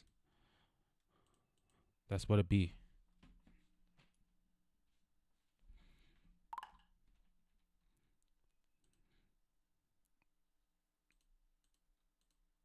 Okay, so we have everything on one side of the chart, but then we have the moon by itself, which is, to me, that's sticking out, right? And this is such a unique little setup that I really want to make sure we have all the right information. Just make sure. This is a deep chart. So the first thing I want to think about is the moon. It was trine Venus 0 degrees. So I can tell you right off the rip, especially since it's in Leo. You see, Leos follow their hearts. Okay. So they do what they feel like they're supposed to be doing, like in from their soul, from their heart. But at the same time, the Leo what is the lion? Because that's the Leo. It represents the lion, the king of the jungle. What does the lion like to do when it's not hunting? Okay, it wants to just chill and lay on a rock in total peace and just relax. Okay, so even though Leos are very strong, they're very intense, they have a lot of energy, they're also very chill at the same time. A lot of people have that wrong about Leos. They think they're so, hype, but they're very chill. There's sometimes they're very hype when they're hunting. You see, Leos are fun, playful people because, the cat, the animal, the tiger, the lion, they likes to play. But when it's hunting or when something serious is going down, it's a killer. Okay, so Leos are fun as fuck. Just don't get in their way. And that's how you are. You're a pretty chill guy unless you become irritated and you have to show your teeth.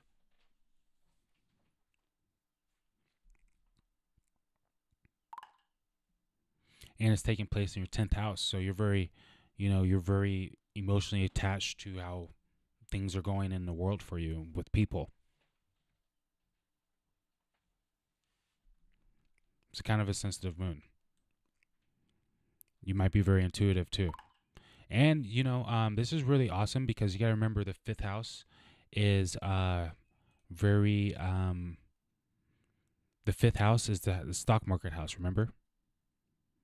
Of speculation, but that is naturally ruled by Leo.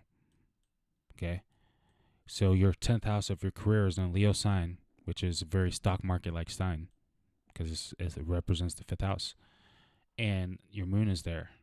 Okay, so you have two major placements in a very speculative type energy for taking risk or playing the stock market. Okay, now Leo represents the lion, but also represents the children, the father. The 10th house also represents the father. Okay, so there could be a lot of emotional energy towards the father with this one. Father most likely influenced a lot, or even mother, because the moon is the mother, but it's in the father house. So maybe it was the mother that gave you a lot of that, knowledge on how to be out in the world, or maybe both the parents, or maybe you're attached to the family a lot.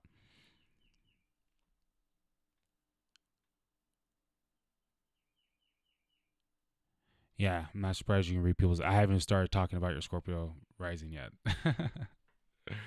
Oh my gosh, you have so much Scorpio. I really shouldn't be talking about this Leo stuff because this Scorpio stuff is taking over. Straight up. But still, this is the guy you want to be activating in the chart, though. You see what I'm saying? That's what you want to be activating in the chart. Because right here, look at what color these planets are. You got all the red planets in Leo in Scorpio, and I already know you're being controlled by that Scorpio energy. You need to watch that first video. That first live where I spoke about Scorpio. I think in the first hour and a half when I started talking about the stars, we got on a Scorpio conversation heavy.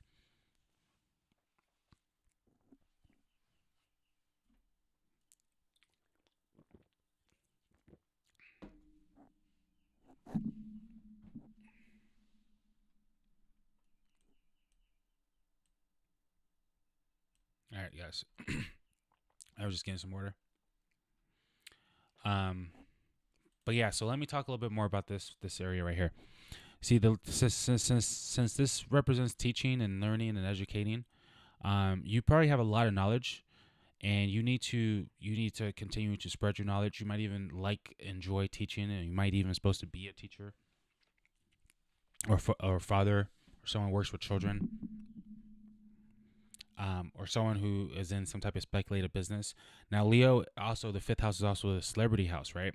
The moon is magnifies. Okay, so this is someone who can be seen and known in the world because your 10th house is ruled by the sun and has the moon in there. That rules the other part of this sky, right? The sun and the moon. So you can, in fact, I really suggest that you really put yourself out in the open. And I know that Scorpio is holding you back, because Scorpio holds everybody back. My Pluto in the 1st house is the reason why I'm out on camera right now. I just rather be, tucked in the darkness. Because we're comfortable there. But everything revolves around the sun, and the sun doesn't do anything but put out light. So what do you think we're supposed to be doing in our lives? It's deep out here, I know. But you guys are helping me come out to the light. Man, you have some powerful stuff, man. Look at this 29-degree Capricorn right there. That's the most powerful degree for the sun to be in that sign. The 29th degree and the 0 degree are the two most powerful degrees, because you're at the climax of Capricorn energy and entering Aquarius energy, but at the climax of Capricorn. Yeah, exactly. Me too. But I know that about myself, so I force myself not to be. What's up, Louise? It's good to see you here.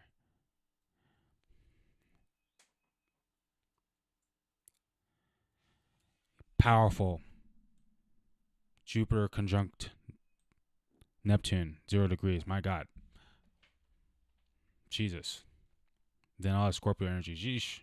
Like, I'm actually scared of you. I'll be honest with you. I'm not trying to piss you off. Everybody should know, do not piss off Jacob. He is not afraid to die. And I say that meaning Jacob is not a scaredy cat type dude. Because Scorpio rules life and death out here. It's very, like, comfortable with intense situations. If, like, Jacob is the type of guy that everyone around him like leans into. Like, he emotionally takes on a lot of people's shit because he has so much emotional strength. Remember, Scorpio is the most powerful. Scorpio rising is, to me, is the second most powerful and the second most hardest position that you can have in your chart. It's getting real out here. I know.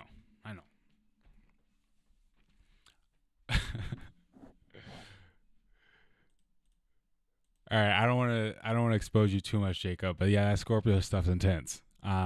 This Pluto warrior, yeah, straight up. He's definitely a warrior. Without a doubt. He's probably a warrior in a past life or something. Look at this, Pluto and Mars in the 12th house. Pluto in the 12th house, you see Pluto is darkness, right? And it rules, it's the water energy, and Scorpio's water energy, and it go really, really deep and rules resources and digging things out of nowhere. So I've seen a lot of people with Pluto in the 12th house, and they're very good at understanding other people's intentions, especially psychologically, because they can dig inside someone's psychological self, and almost naturally they just have access to that world. Like he can look at inside your soul, your eyes, and penetrate them past your aura, past your body, and see directly into your 8th house of secrets, which, you know, in our energetic perspective, he receives it as intentions. How do I know all this stuff? Because my Pluto's in my 1st house. You see, I do the same thing, but I'm also, he's more tapped into people psychologically, while I'm more trying to figure out people psychologically so I can manipulate them. I'm going to say my shit right there on the rip. He's just straight up in the 12th house of other people. Me, I'm just paying attention to all the Scorpio shit always. That's just part of my personality. Yes, we should make a Discord. That'd be dope. Yeah, that'd be so dope. In fact, I've been wanting to get in Discord because I'm a tech guy, but I need to research on it and learn more about how to use it. I'm on all these groups already, but I don't really go in there too often because I feel like it's kind of like a lot of stuff in there. Just, I don't know. I'll fight for the truth and integrity, and I'm always going down the rabbit holes for truth. I'm always questioning authority. Yeah, that's always questioning authority is that indigo stuff for sure. That's definitely that indigo stuff. Definitely. I love to help people. That's what I do. I'm a stellium Pisces. I'm basically a walking spiritual healer, whether I want to be or not. But I actually want to be. So it's fun for me. I love to do it. I get so much energy out of it. Like, I love That's why I know I'm supposed to be doing this stuff, because I actually love doing it. It's like fun for me. Like helping people is amazing. It really fulfills me. But yes, Jacob can definitely look into your soul and tell you all kinds of things about you. Is that right, Jacob? Can you look in? But see, Jacob may not want to do that. Maybe too much for him to take in all that energy.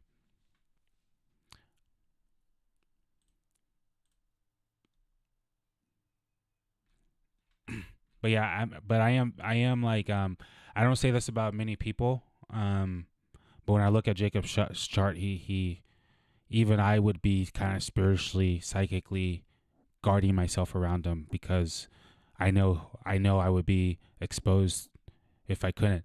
Like seriously, like typically I can just go wherever, because I'm like a walking, powerful ass spiritual being, and I know you can't really penetrate me. But I feel like Jacob, if he tried, he could penetrate my aura, and I have to seal myself. I'm getting real. I'm getting deep. I know. Okay, I know what Jacob's thinking right now. Now I got to see his chart. Now that's not fair. I got to see Jason's chart now. Well, I'll message it to you. Okay, I'll message you guys the chart, but you guys have to not ever send it to anybody else, because I'd rather not have it out there. I feel like for what I do as an astrologer, it's just best I don't have it out there.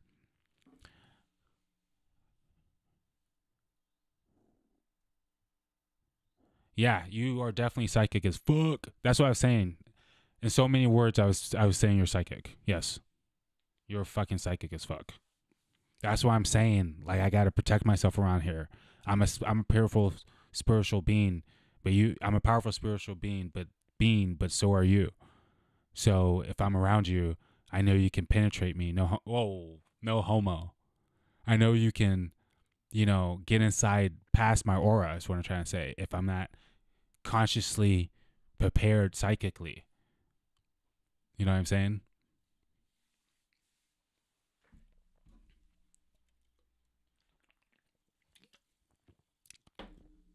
Okay. Now, I'm just talking about your Pluto in the 12th house in the sign of Scorpio, but we haven't talked about the fact it's conjunct Mars and fucking Scorpio. What the? Okay? Scorpio belongs to Pluto. Mars belongs to Pluto. In Vedic astrology, Mars rules Scorpio. Okay? And Pluto doesn't even exist in Vedic. And in tropical, Mars rules Aries and co-rules Scorpio, and Pluto rules Scorpio. So Mars conjunct Pluto is intense as fuck. Okay? Wow. Especially in the 12th house. Okay? This is super psychic as well. Okay? And in fact, you're like a walking transformer. You have the ability to really transform people. You should like be a counselor with this energy. Like, you have a really strong ability on knowing exactly what it takes, or exactly what to do, exactly what to say to transform somebody, whether it's good or bad. Now, Mars conjunct Pluto, Mars is like passion, and it's like a warrior, and it gets things done and takes action on things. And Pluto is desires and resources. So you're a person who's constantly either looking for resources or looking for information, constantly researching. This is getting me a lot of energy to go into the side of the 12th house and research stuff. Like, you're a 12th houser. You want to go in the 12th house. You love astrology stuff. That's 12th house stuff. Financial astrology would be 12th house stuff. Any type of creative ventures would be 12th house stuff. Be careful with drugs, because this is definitely like a 12th house escape reality, leave this plane type energy. I want to astral travel type energy. You might just naturally astral travel type energy. You definitely have access to different dimensions. And you're almost like a walking portal with this, because Pluto rules life and death. 12th house is about ascending into the spiritual. It no longer is about the body. Okay, so I wouldn't be surprised if you're connected to some spirits, or some spirits connect to you, if you're like a walking portal. If there's spirits around you, all you gotta do is watch them away. Okay, exactly. Okay, because you were you are, a lot of your motivation, a lot of your energy, and a lot of your desires were 12th house related, escaping reality. Okay, I've seen that a lot, and a lot of that has to do with the fact that you want to be in that 12th house. You want to be outside of reality. Okay, now you do that through astrology. Astrology is a fucking drug. I do that through astrology. Okay, I have a very addictive personality. Remember, I had Pluto in my first house. Okay, and we're in love with, the 8th house is also Scorpio. Okay, so we're in love with 12th house, 8th house energies. Going into the deep, deep darkness and the different worlds. Yeah, you play video games to escape. Perfect. That's 12th house. Remember, I've been talking about, GME has that Venus exalted in Pisces, and that represents going different realities, and it's perfect for video games. I also play video games. It's a great place to escape. I only play Halo for the most part, but I can play 2K. I can play football games. But yeah, like, it's a very, very deep, deep placement. And now that you're no longer, an addict, you're more likely to help other people transform out of their situations. Because a lot of times, Scorpio goes through many transformations in their lifetime, especially Scorpio rising, which is why it says one of the hardest positions, right? But they tend to come out, they tend to always evolve and become better and eventually become the phoenix. And then after that, they are able to help other people transform out of their darkness. It's a very powerful place for transformation. That you're walking transformer out here. And you need to not be in the 8th house, because a lot of people can use your power. A lot of people can use your knowledge. Hell yeah, I feel you, purely unbalanced. I found my people too. But yeah, a lot of people can use your transformation information. Believe me.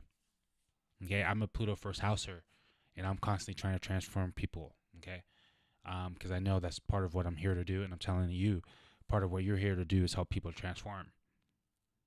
Okay. But you got to transform yourself first, and have master control over yourself first. And I feel you on that. Remember, watch that first video. We talked about Scorpios, okay? Because you're the most Scorpionic person I've seen. Like, I would say you're in the top 5 Scorpionic people I've ever seen. Okay, and I have 327 charts in here, and I've seen a lot more than that. So think about that, okay? But you need to get out of Scorpio darkness, create that light. All right, so we're gonna wrap it up there, guys. Jacob, I'm gonna see you in the chat plenty of times, so we can just forever talk more about your chart. You have a lot of Capricorn energy. In fact, what year were you born? Oh, we're not in the same year, but this is crazy because your chart, I have a 0-degree Uranus right here, where you have your 0-degree Neptune. That's interesting. And your 0-degree Jupiter. That's interesting. So your Jupiter and your Neptune conjuncts my Uranus and Saturn.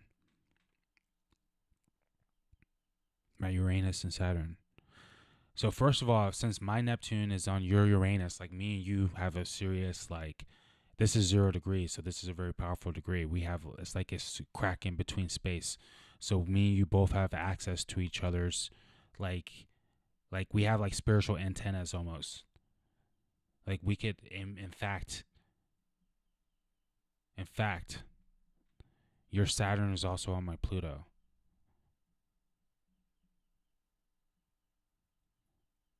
Huh. And your Mercury is on my Neptune. This is so interesting. Interesting. Oh, and your moon is in my 10th house. That's interesting. Yeah, we might have to work together, research together more. I see how we collided out here. No problem.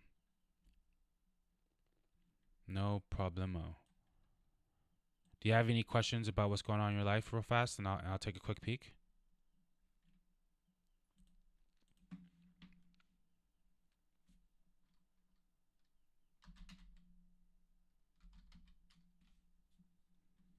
If not, we'll just see the main thing I see real quick.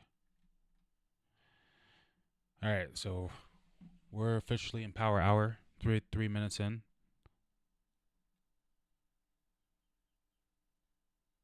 Exactly. That's what I'm saying. Like we have like an antenna on each other's chart. It's crazy. That's see Uranus acts as an antenna. You see how it kind of looks like an antenna, and my antenna is directly 0 degrees. So we both have like a split in between realities. So we both have like, you have a powerful Neptune, I have a powerful Uranus right there, and your Neptune, which is a very spiritual psychic sign, is hitting my antenna. So you have some type of access on me. I have to really be careful. You're powerful, I'm telling you. It's crazy.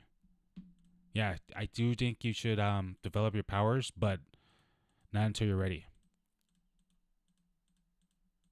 Because the more you expand your consciousness, the more responsibility you're going to put on yourself.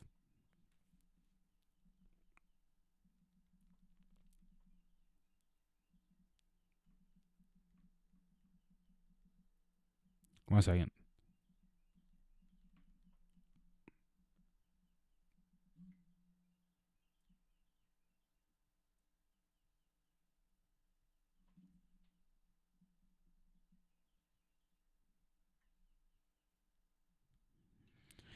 Yeah.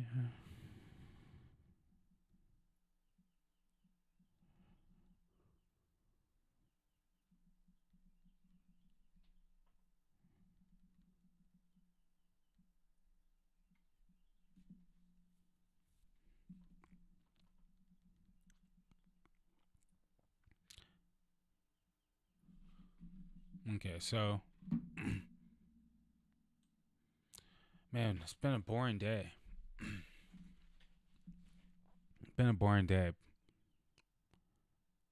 No climaxing going on here today. We're going to look at these charts after this. We'll look at the actual moon phase chart.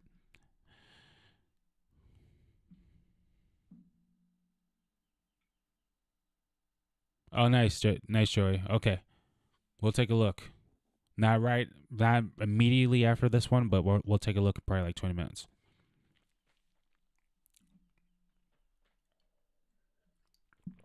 I wanted to make sure I was going to do yours live.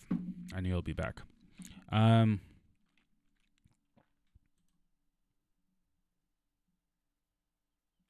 Okay. Nice sextiling to Saturn with Uranus.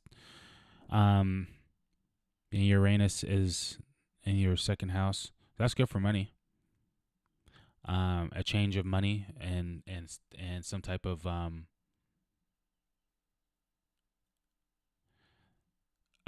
jinx is only real if you think it's real. If you give it power. I mean, that's how I think of that. That's what came to me.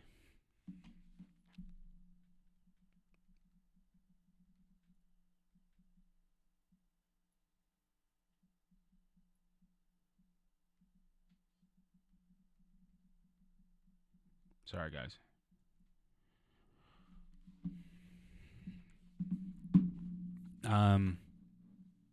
Man, I didn't really look at most of your chart, but you have to be careful, Joey, of what you're thinking, because your manifestation energy is strong. So if you think somebody is lying to you, you're gonna come up with a way of thinking someone's lying to you. If you think jinx is real, then it's going to manifest. If you think you're a powerful, spiritual, godly being that's going to transform their life and become a millionaire, then that's exactly what the fuck you're going to do. Like, for all. Like, you can pretty much wish things into existence with your chart. So it's very careful on what you're thinking. You especially, you see Scorpio is a very self-destructing sign. Extremely self-destructing.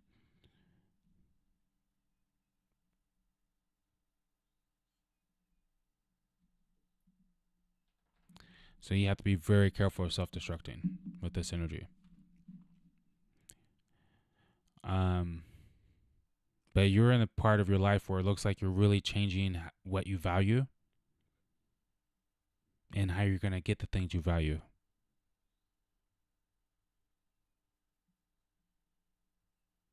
No, Joey, that's not you. But if you're Scorpionic, which I have a feeling you probably are, I'm still talking about Jacob.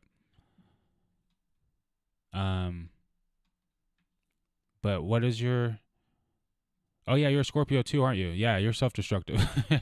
That does sound like you too. Jacob is self-destructive, most likely. I'm self-destructive.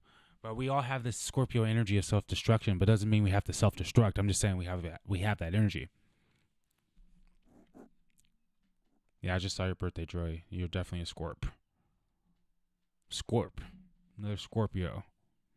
Wow. With so much Scorpio energies.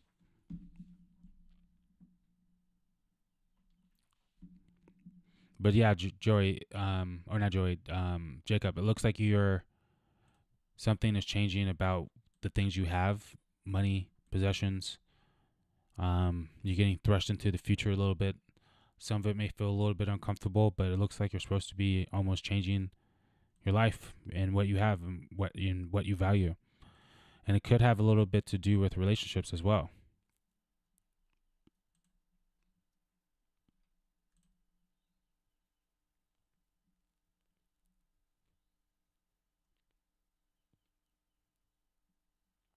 Could be approaching a good relationship. Something good could be happening with relationships.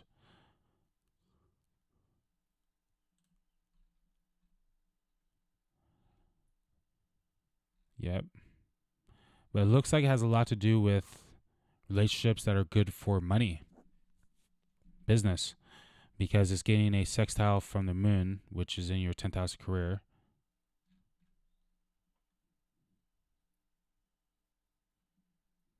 So new business relationships could be around the corner.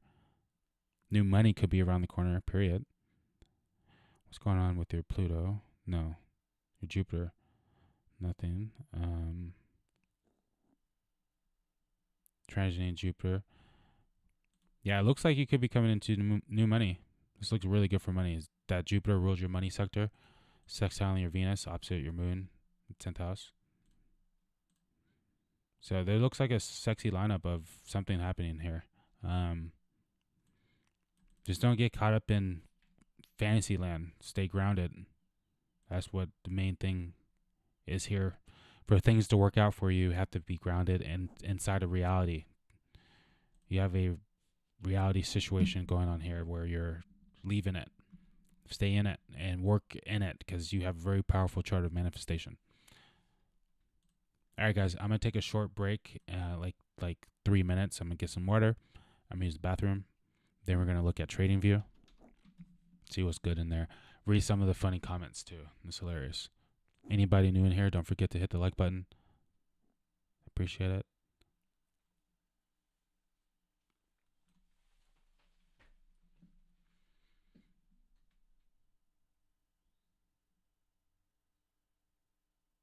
Wait until we read these comments. I saw some hilarious comments out here. I'll be right back.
What's up?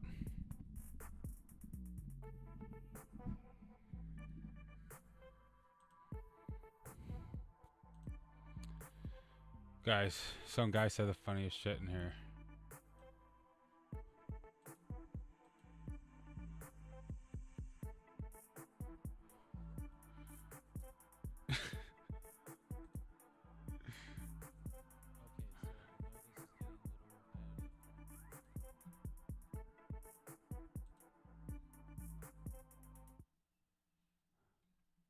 Um, where's the chat? I can't find it. Where's the link? There it is. Damn, homie, thank you. No, I think you're about it. You might want to.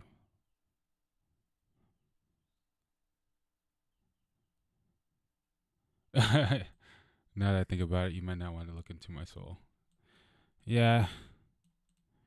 Yeah, I feel you. You never know. You never know what you might tap into.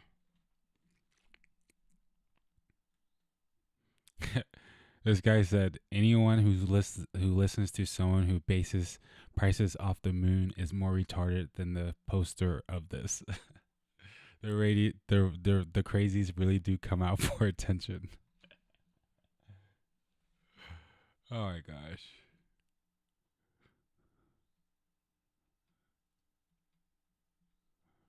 It cracks me up. It cracks me up. So I posted something on Riddick, and I don't know why, but Riddick won't let me ban. Riddick banned me first of all, but for posting what they say I did wrong. I don't even remember, but I want to show you some of the comments I started getting. It happened in a matter of like 5 minutes.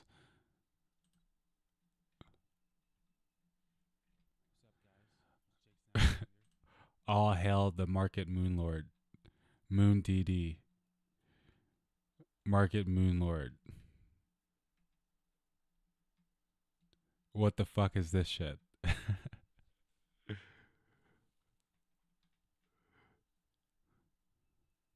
Some guy says some really funny shit. Some guy goes, awesome analyst. I need to see a palm reader so they can tell me if I have diamond palm. Somebody says some funny shit. I can't remember what they said. Hold on. He goes, oh yes, the retarded confirmation bias. I need it with my morning coffee. That's retarded. I love it. This is great. This is great. I just like the fact people are listening. But yeah, I'm banned from Reddit already. They're assholes.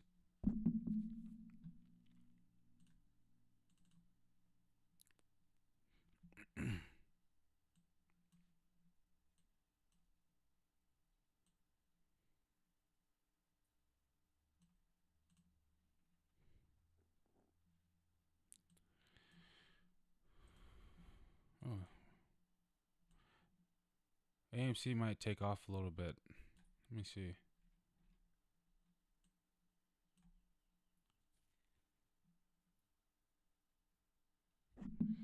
Yeah, we're starting to cross that 50 first time in a while.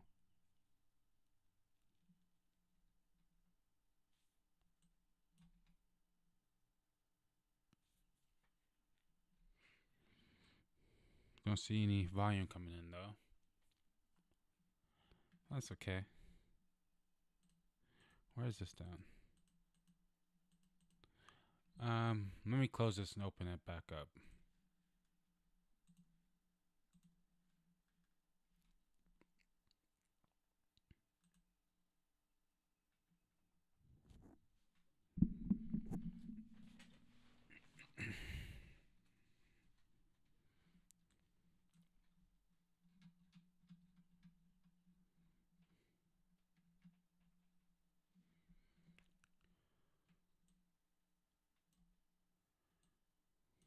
$40 minutes left.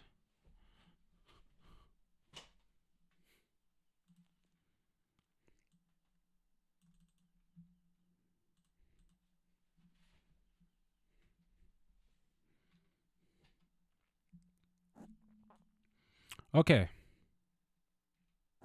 So what are we on? GameStop. So the next major event I'm looking at right now would be the perigee moon, which would be on the 30th. So I'm just wanting to see what happened on the other one.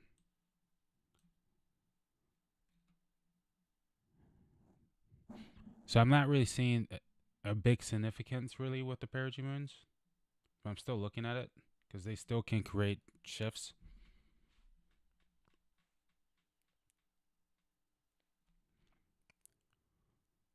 See the 21st or 3rd. Okay.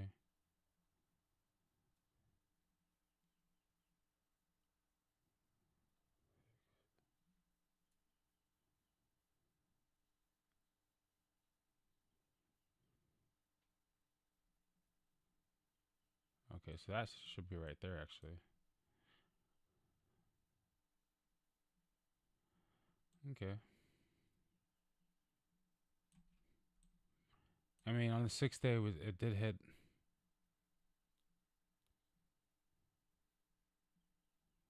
pretty high, but I don't really think much of that. So far, AM's GME hasn't really acted differently on the perigees. I don't think, to me, not enough to say much on. Not like the apogee moons.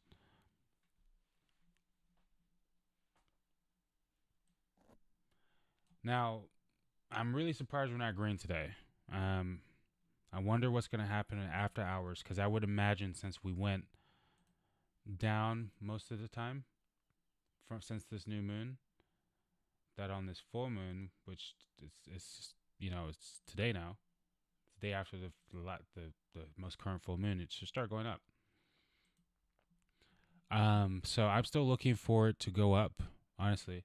Now, if it doesn't go up tomorrow or today, then I would think perigee, the 30th, which is tomorrow. So I would think, tomorrow we have a really good chance for going up based on the moon phases.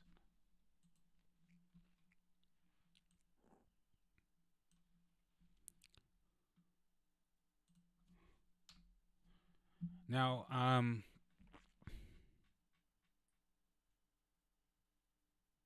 May 26th. All right. So let me put the May 26th date out there on here, because we are definitely looking out for that date. No lie. So let's go ahead and organize this so we can keep tracking it and keep up with it nicely.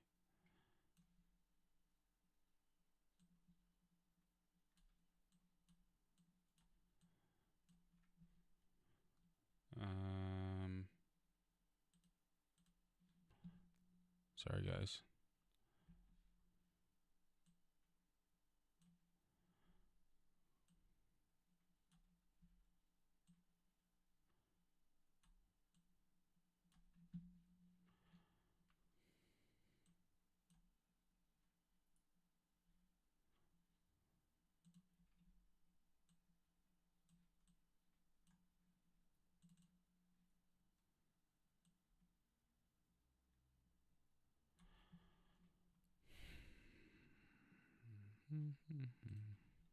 Okay.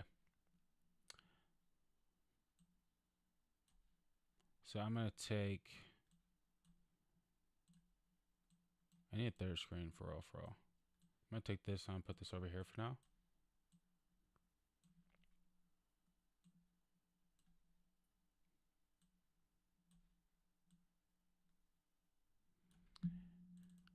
Then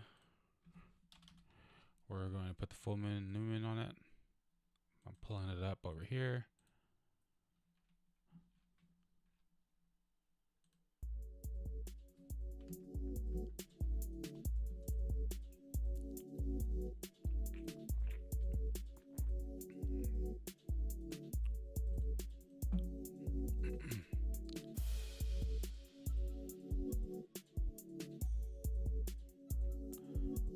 Where's that?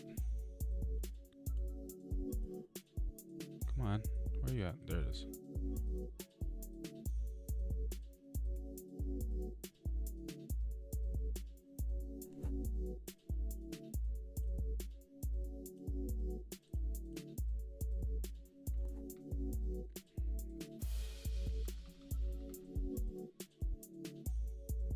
Climb, climb.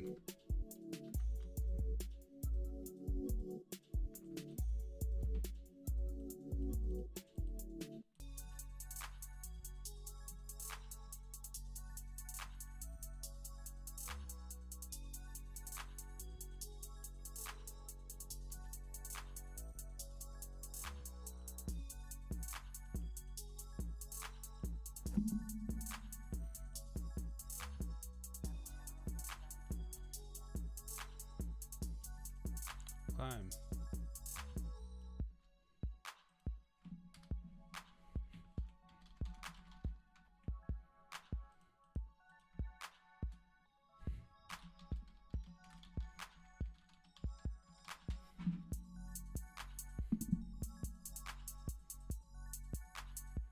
Hold on, I got text. Hold on.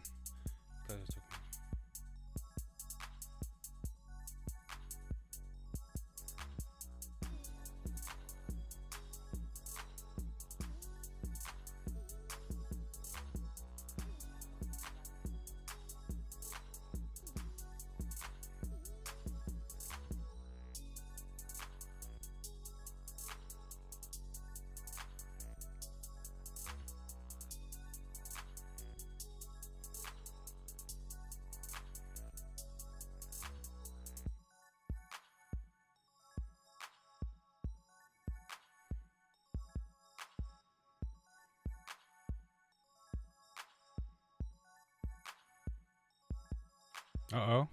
I like that candle. Yeah. Yeah. I got this rap song that I really want you guys to hear.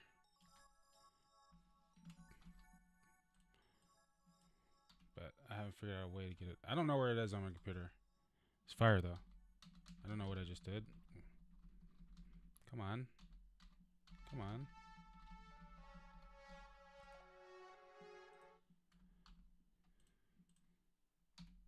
There we go.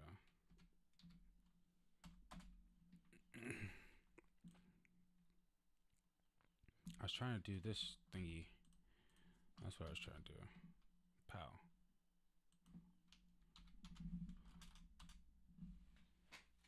Alright, so that's what we're going to be watching out for. So we're going to put in the May 12th date.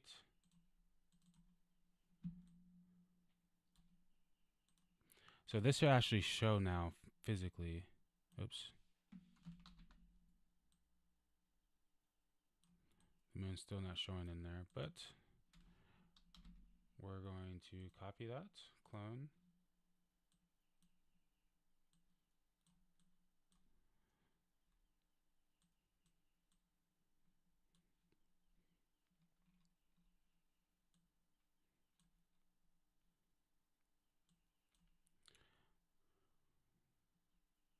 Okay, so we have one on April 14th.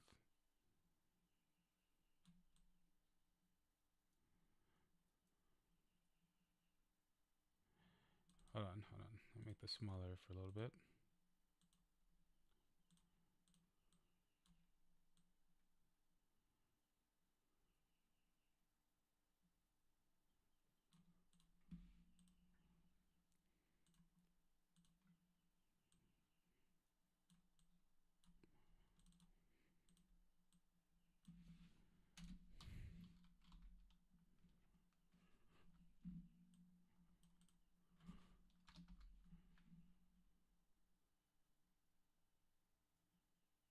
Oh, it's 27th.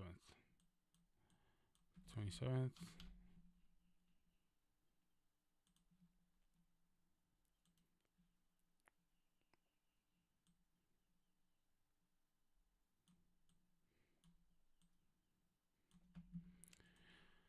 And then we have the next one, May 26th.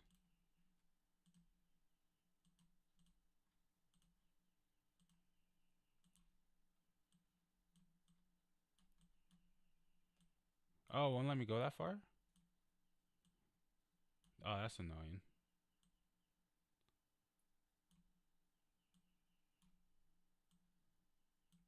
Oh, I did. We got lucky. Wow. That's nice little synchronicity. It was the very last day. Or second day, 2 days before the last day. We could have gone. Okay.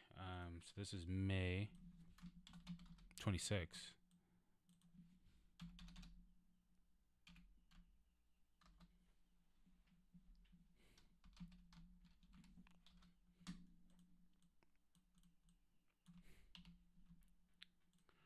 Okay.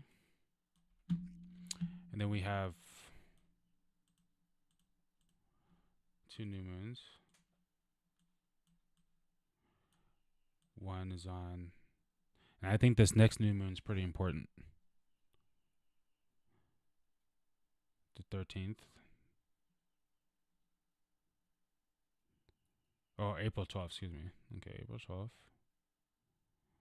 New moon.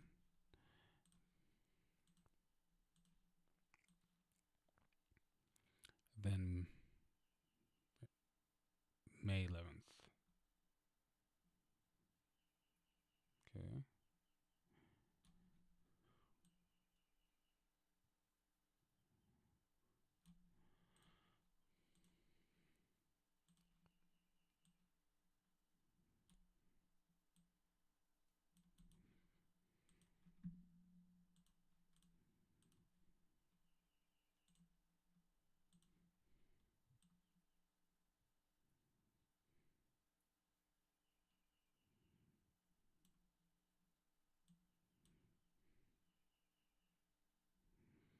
Okay.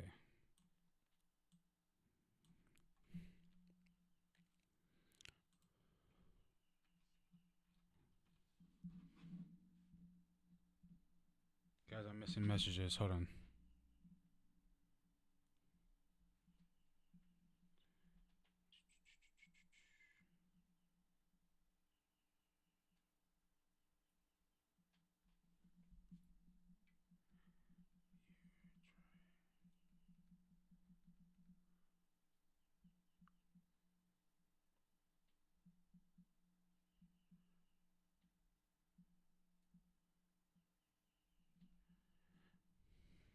What's up? Ah, man.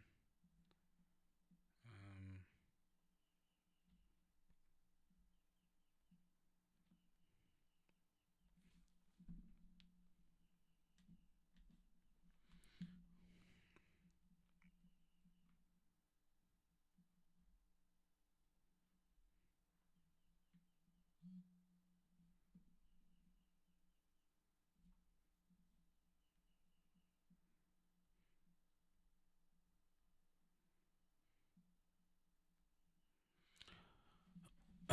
how's everybody doing? How's everybody doing? Okay. Sorry. So these are. We had a nice little rip for a second there.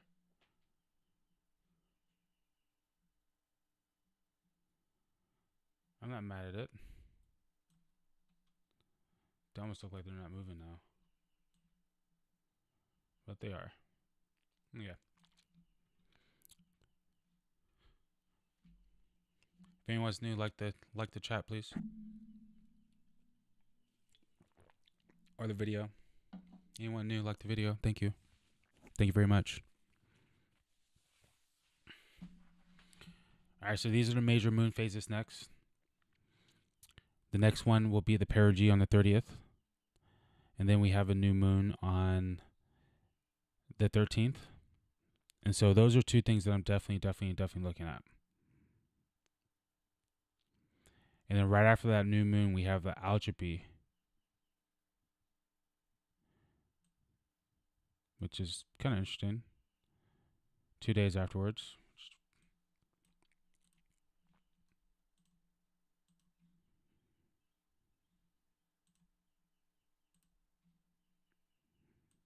Okay.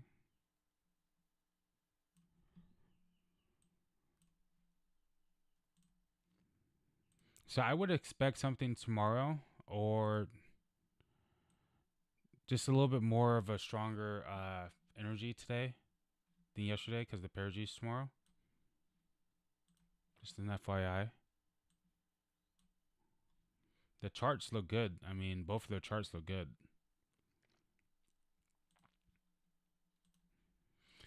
And the overall energies today look kind of restrictive or what's the word we came up with?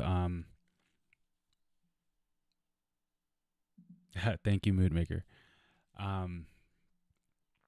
We saw that the energy was pretty stabilizing today with the Saturn trine Mars. Okay, so I'm okay with that, and the rest of the market is fine. You know, the market's doing good. We're doing good. I'm okay with this. You know, at least we're getting the we're going the opposite direction on the after the full moon, which is great. And I wouldn't be surprised if GME follows green still. I wouldn't be surprised. We got 20 minutes to see.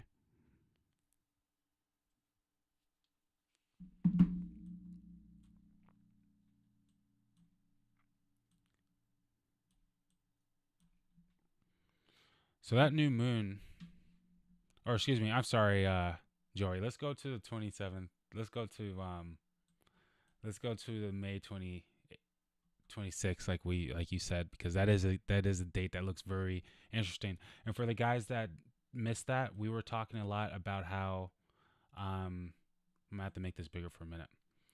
How that one is going to be more on a waxing. So let's see. So now we're going to be waning. This is important. This is why I think we're still going to go up just because of the change. However, I don't think it's going to be that big of a climax yet until the waxing. So that's going to be somewhere over here. Okay.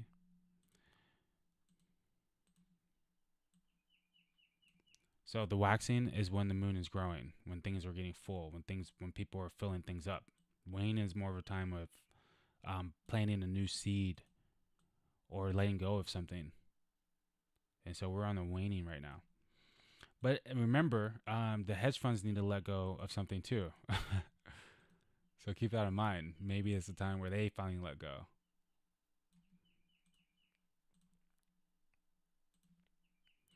But the big climaxes for this stuff was happening on waxing moons. So we got to respect that. Just, you know, at least record it and know where we are, astrologically speaking. You feel me? Okay. Okay, so we're going to have a waxing around after the new moon on the 12th. Where's my calendar? Okay. So after the new moon on the 12th, I do see something potentially really good for April 27th date, full moon time period. But I also see something really nice on the 29th, okay? Because for whatever reason, we were brought to the 26th of May, and we all saw something very interesting for that day. But that's also going to mean waxing. So the 27th and the 26th of April and May are strong dates based upon the moon phases for me.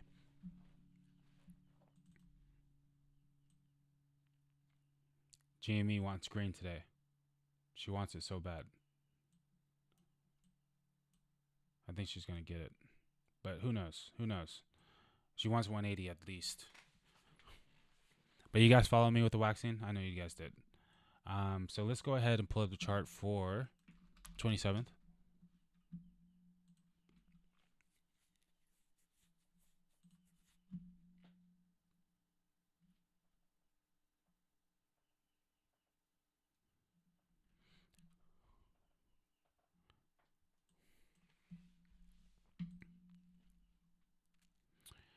AMC.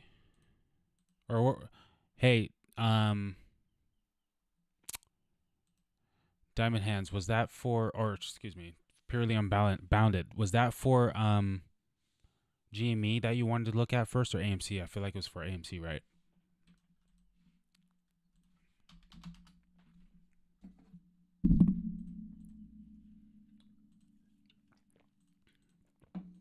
I'm pulling up AMC for now. If it wasn't, let me know.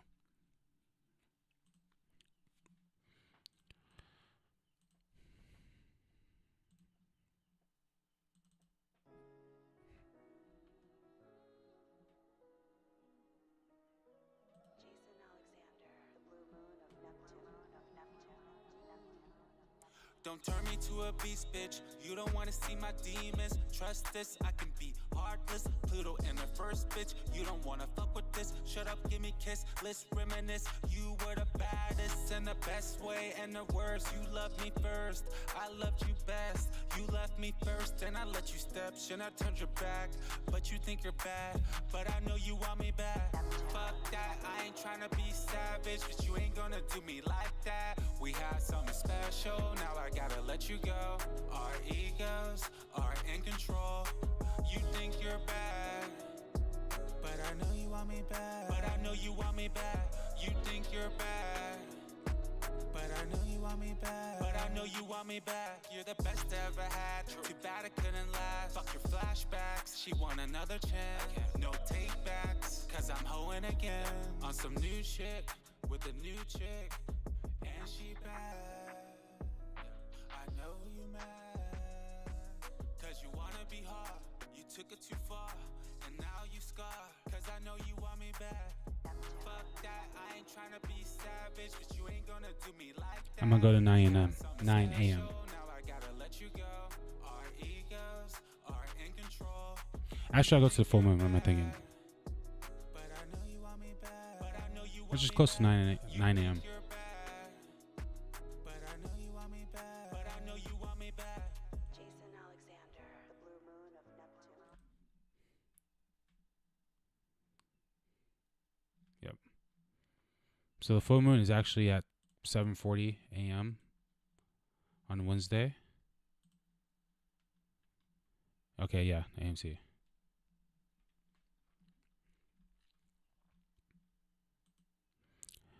Okay, let's see.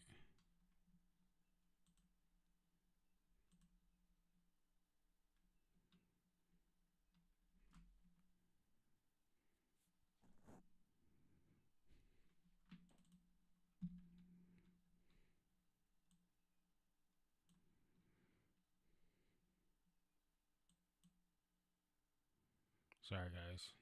I want to make sure I'm showing the charts since the last day of the day, last part of the day. We'll put it right here. I'm going to move this over just a little.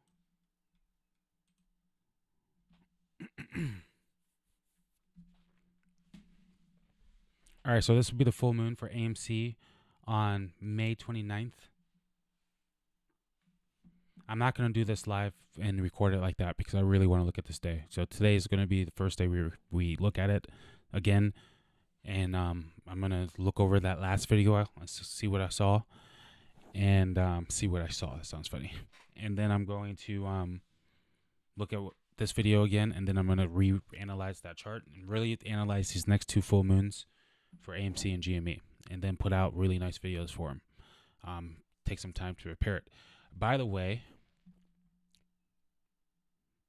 I am working on another video. You guys want to hear some of it?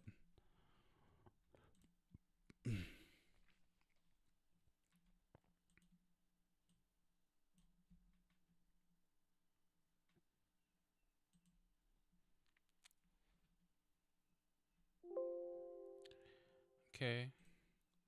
So, that's not the right one. Open.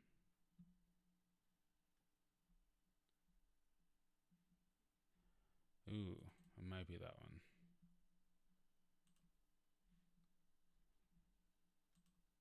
We'll come back to that later. I'm not sure. Okay.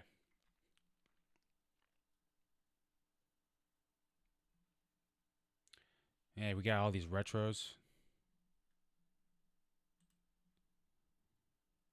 That just makes the energy very potent, very strong. I mean, it could be very restrictive too, but it all depends. I mean, climaxes do take place during retrogrades. Do not get it twisted.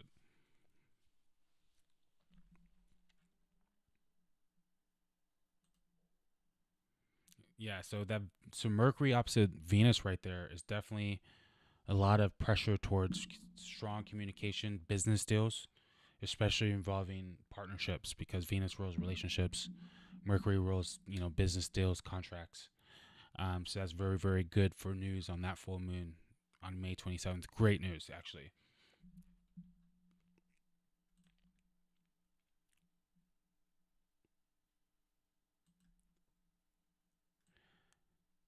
So I also square Neptune. That's that same square. It's looser now, so it's not as heavy. But that's that same square of deception. I mean, we're still going to be facing that the entire time. Because we're all the way to May 27th here. But the thing about that is a very slow moving planet.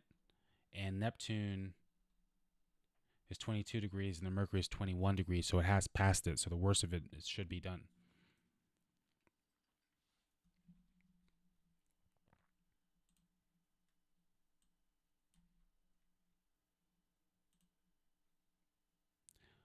One sec.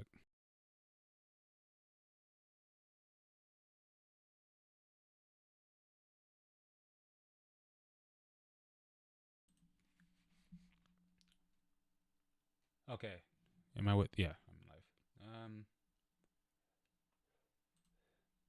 Yeah, I really like that Jupiter conjunct Neptune. Ironically, it says 111. That's very, very potent energy for movies being released. Big ones, expansive ones, or just Hollywood just expanding in general, like GME is doing right now. And GME just went green. Would you look at that?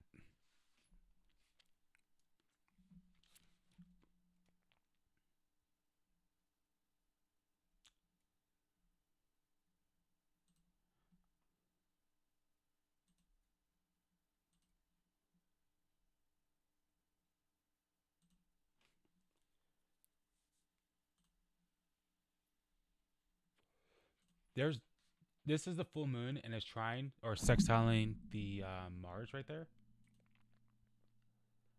Mars is actually lit on this day with a zero. I think this is what I saw the first time. This is really big time energy because Mars is 0 degrees trying the sun and 0 degrees sextiling the moon on the full moon, the big full moon. The full moon is Sagittarius, which takes place in AMC's home sign of the sun, Sagittarius. Think about that.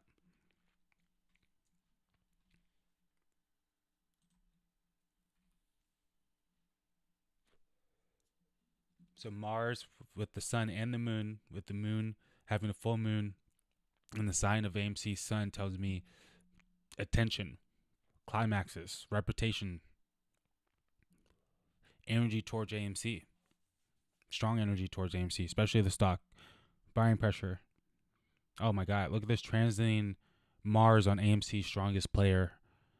The transiting or the exalted Jupiter in Cancer conjunct the very powerful moon at home in Cancer. Conjunct Jupiter. 3 degrees. It's 3 degrees from it, but it's still relevant in this situation. Because right there on the full moon. I mean, this is only like 2 or 3 days off from being exact.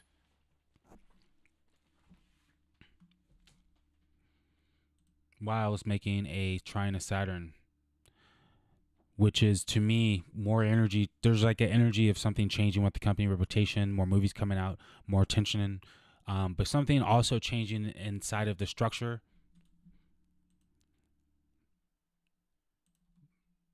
But I mean, this could just be like, to me, there could be a strong energy of some type of agreement or business deal mergers, because Mars is in the sign of Libra and it's hitting this exact. I mean, that's more exact in everything.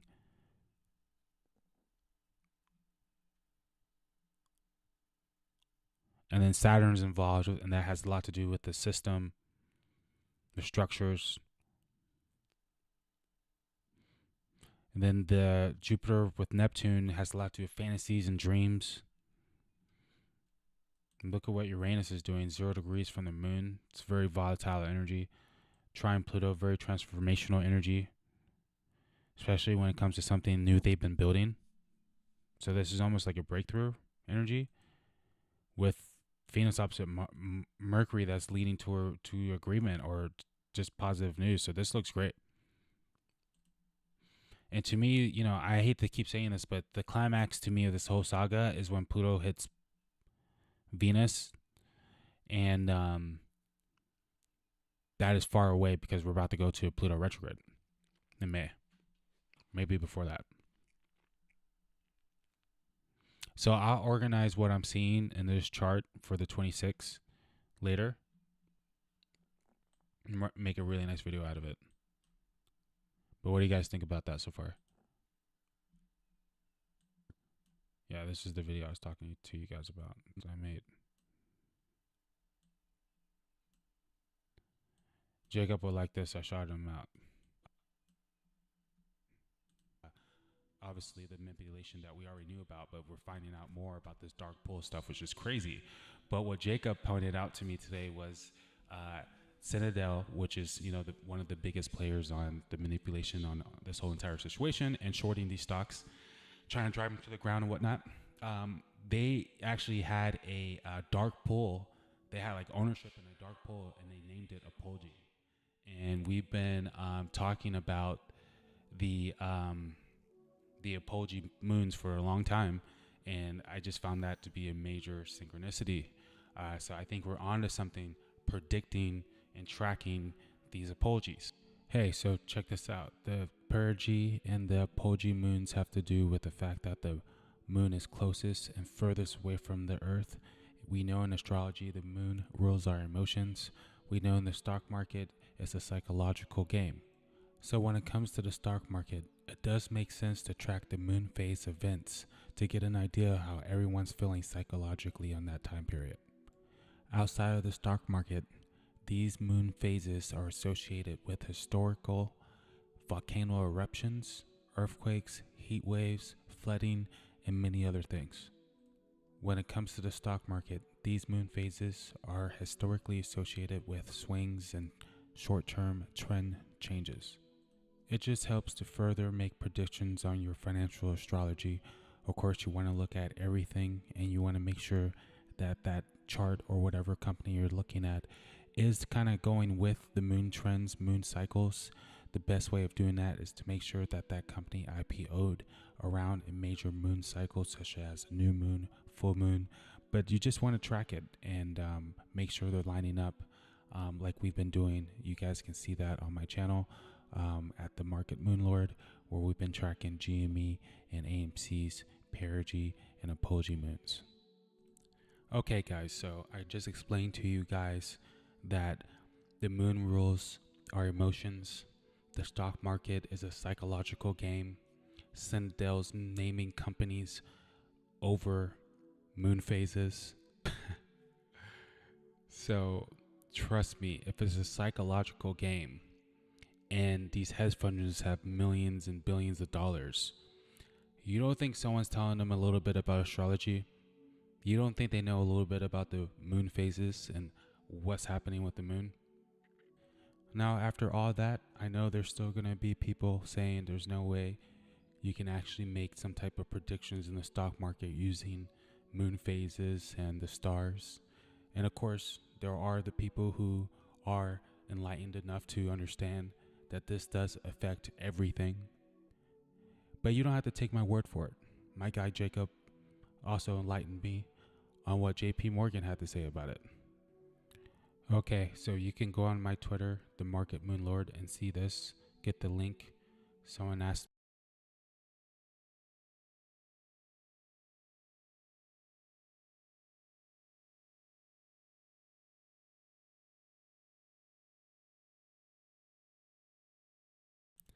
That's what I love about GME. Like, it can just take off on you at any given time. So it doesn't really make sense to sell for a loss. What do you guys think about that video so far? Okay, so we got Citadel on the list. So we need Citadel's birth chart. This is a stupid question, but is Citadel on the are they on the exchange? Like, do they have a fund, obviously? And if so, we need that IPO. That's what I need to know. IPO date.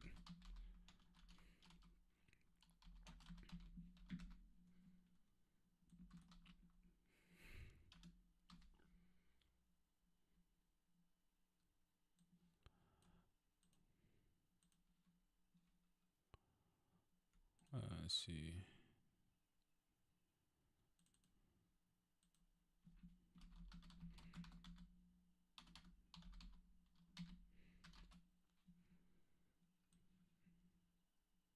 Oh yeah, thank you.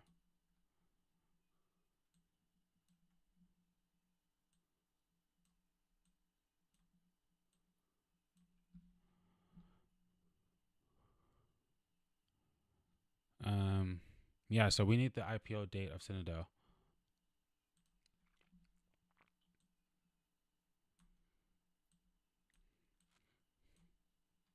All right, let's look at Twitter for a little bit because I don't feel like putting out information. I feel like receiving some for a minute.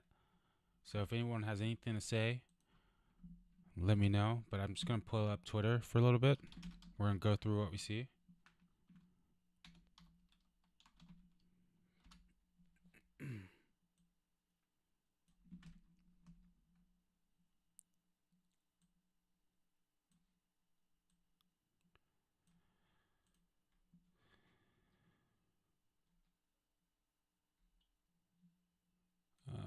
Forgot to put that out. Let's see.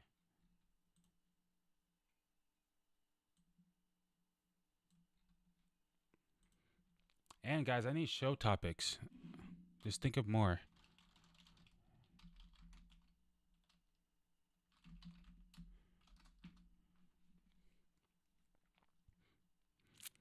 Like I want to have the lives more organized.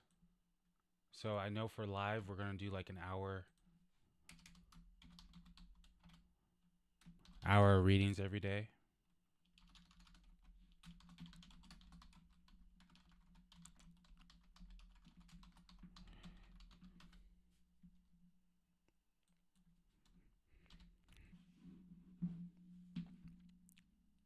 And we're gonna mix them up. So sometimes we're gonna just read people's Venuses, or read people's Mercuries, or fifth house.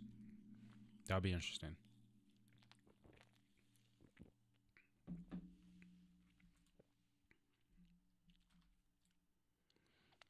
I wouldn't mind if we did something philosophical every day, and we should have like a music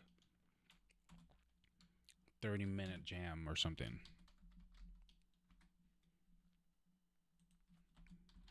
Maybe we should have two of them. Maybe two 20-minute jams. I should put this on a Google sheet or Google Docs, but whatever.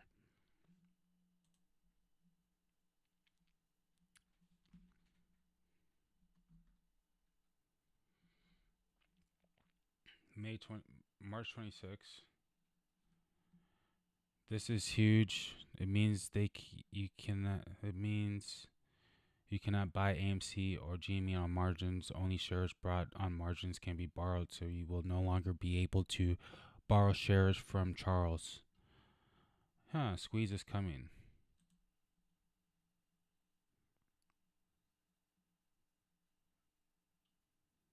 Wow. Naked selling prohibited. Specifically AMC and GME. The thing about these screenshots is I could easily go in there and change up whatever I wanted it to say and then take a screenshot of it. I don't know if you guys know that, but you can change anything on any website for a screenshot purpose.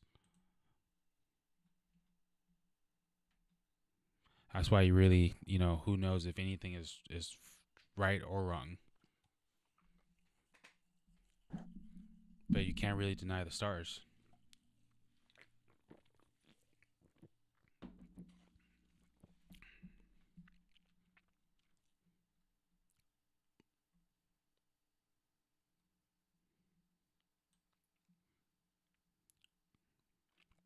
Okay, so a hedge fund got margin called, supposedly. I guess some of you guys already knew that.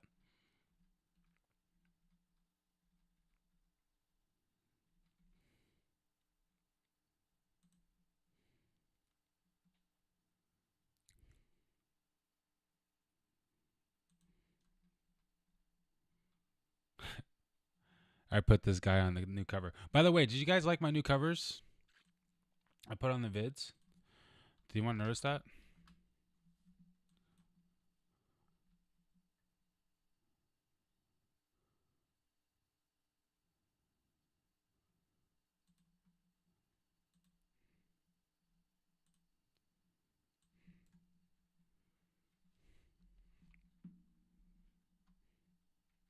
But yeah, those are two of the new covers. It's a different type of swag.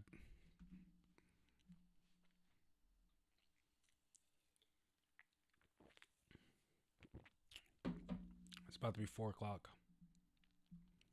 Thank you. Oh, are we closed? I think we are closed. Oh, yeah. Sorry. Thank you, Jacob. Ah, man. GME closed negative 11%. Oh, nice. Nice. Glad you noticed it. Yeah, I'm going to try to take it to the next level. Organize these lives better. Just put out, like, better content. And I'm going to take it much further than just, like, stock market stuff. We're going to go deep.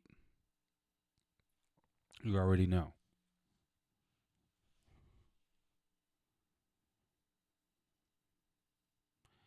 Man, so at this point, I just been kind of chilling when it comes to the stock stuff. Like, it's been taking so long. And someone with a lot of Capricorn energy understands that sometimes things take a long ass time. I'm pretty, like, what's the word? Like, just stable in mentally on the situation at this point.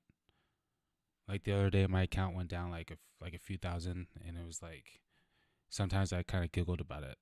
It was weird. But I felt like this experience has taught me a lot about, like, money and just, like, you know, how attached I was to it and stuff like that. You know what I mean? Like, before I got into trading, I was super big on saving my money, and, like, you know, the more I started trading, the more I saw how you can, like, make more money, the more I would put more of my savings into the market and stuff like that, or into other investments. And it just makes more sense now. So now I'm, like, letting go of money like crazy.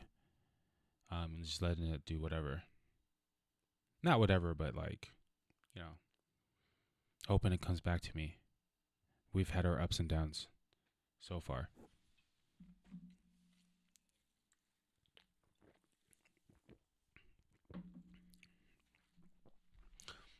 What do you guys think about me reading, not reading, but, like, have a moment where we study financial astrology together? Like, study time.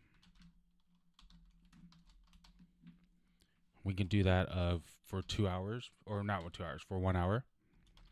And then we can have a DD time where we DD certain stocks. DD from the chat.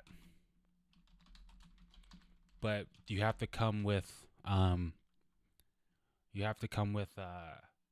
right IPOs and references, so we can verify those IPOs. Discord. Fuck yeah. Shall we go for it right now? Shall I make one right now? Is this what Discord is about? Purely unbound it. Give me like a short sentence on the advantages of me creating a Discord right now. Because I'm thinking I'm about to do it. But I just want more emotional support. Because I know people use it, and I know it's a thing, but I just haven't really tapped into it the way I need to.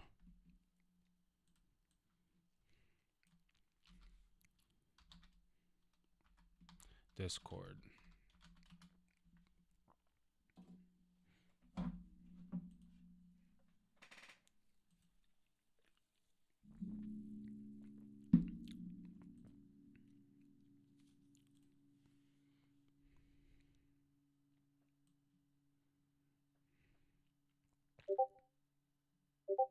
Community. I feel you. All right. Good enough answer for me. As you can hear, my Discord sounds. Okay. So I'll have you guys help me a little bit with this. home, plus add a server. I'm thinking add a server.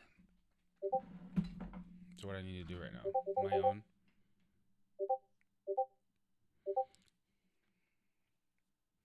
I'm gonna see if I can pull up the chat on my phone somehow.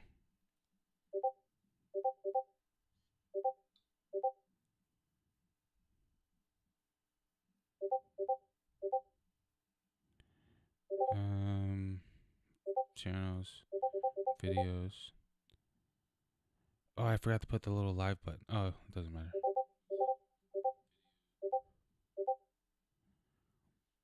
Okay. I think I have it on my phone.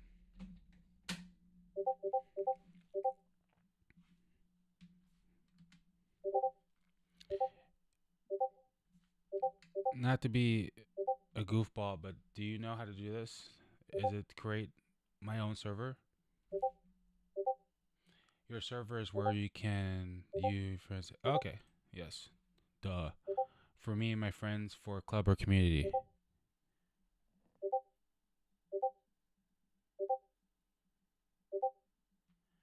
Oh yeah, I feel you. We're gonna call it Market. This is actually really exciting. Thank you, Market Moon Lord. Should I? I'm gonna capitalize the M. Moon Lord. It's exciting. We gotta upload a photo. Hold on.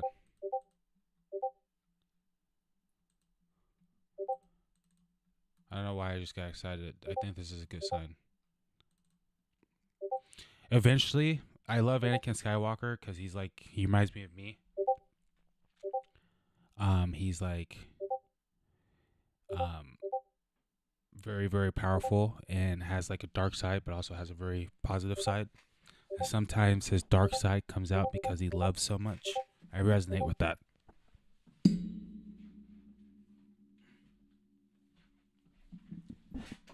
Some vampire shit.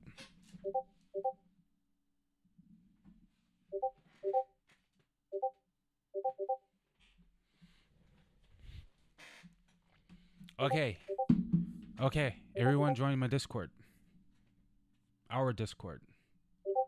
I'm going to make you guys admins or whatever. Let's let it fly. Market Moonlord. Alright, I'm totally lost now. Charts look good though. Charts look good. Hey, you guys. Anyone interested? Join my Discord.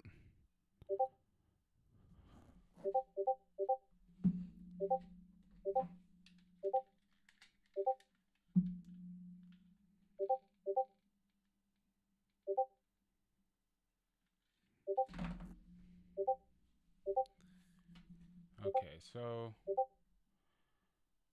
create invite, edit channel. Oh, okay. Here's an invite. Copy. And put it in chat.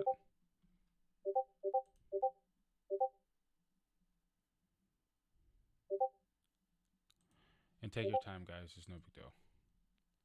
We'll grow it.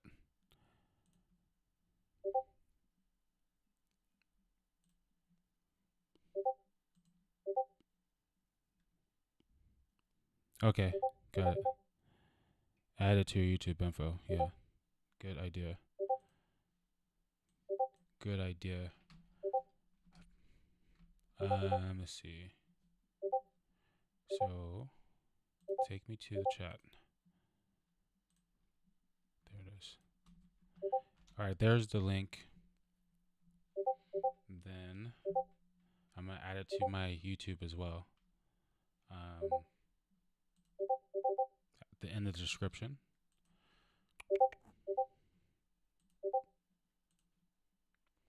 Uh-oh, Discord.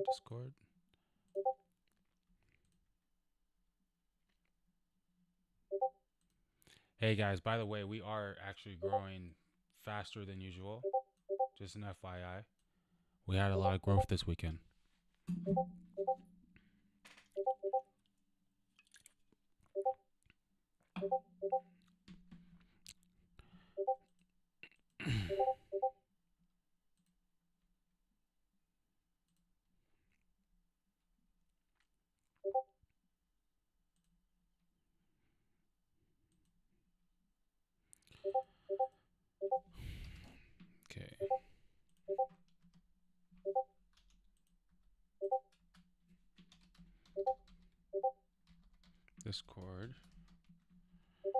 Okay, that link is now in the description, and I'm gonna put it on the rest of them.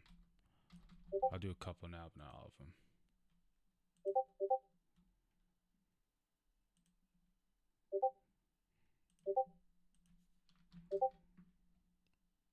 Oh, I totally spelled that wrong. I'll fix it. I'm sure you guys have noticed that I'm not a good speller, but I tend to reread everything to make sure that I'm not messing it up.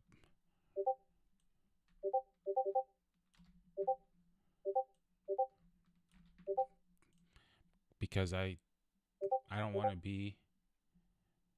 I mean, I do like to be here, but like, you know, I don't like to do like regular matrix shit. And one of those is like writing and spelling and blah blah blah. I play the game. I mean, of course you gotta write and spell, but I never really made like making sure I was making straight A's or something a priority. Not that there's anything wrong with that, because there's definitely nothing wrong with that. I mean, I always chased something. I always had drive towards something. And I was always the best at something. Not that being the best means something either. Oh shit. Somebody's in here. Everyone welcome. Or something just happened. I don't know. Everyone welcome Jake. Okay, what's up, Jacob? Xyo. What's up? This is so cray.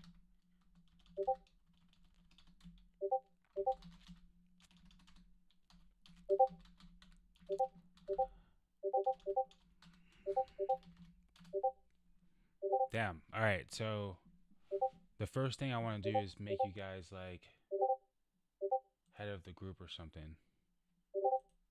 And who's the Xyo? Xyo, introduce yourself because I'm not sure. I'm just curious.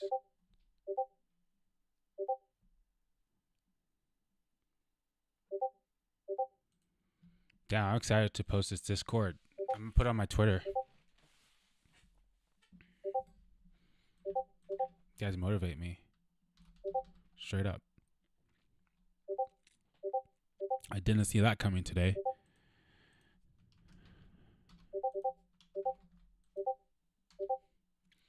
Okay, so I guess in the Discord I need to like somehow make a place where we're gonna put up research needed or something. I like that idea. So on the right hand side we have the channel of general, but I'm also gonna put a channel of research needed. Yeah. Oh, okay, I had a feeling that was you. Purely unbounded. All right, research needed. Or should we say DD needed? Just to keep it stocky. I don't like how we can't get the DD/research. I don't like how we can't get the... I can't use a slash. DD/research needed. I don't like how the DD isn't capitalized. Connect to a live audio. Oh, that's cool. Okay, so you guys see how I have a... Is that the right way I should do that? Like, can everyone that's in the general channel also access the DD research side of it? Because I'm curious on that. So I don't want to make it like too separated. Can you guys also see the DD research needed?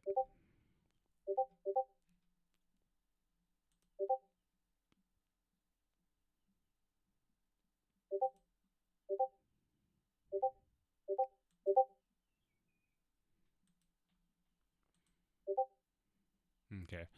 So, that's key for me to know that part.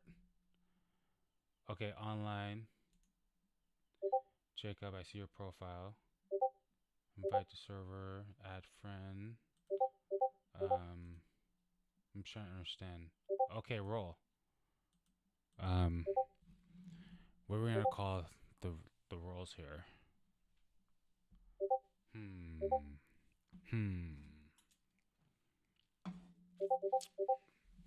Jedi's or Master Jedi's?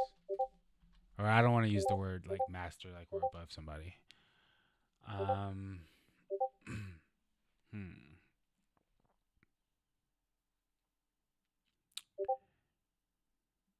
Ah, I was gonna say no.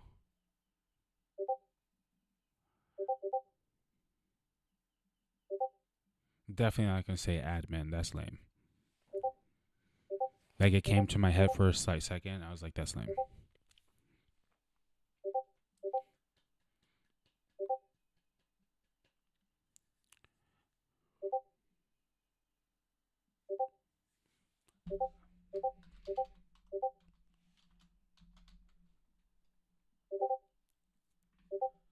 Saturn rings.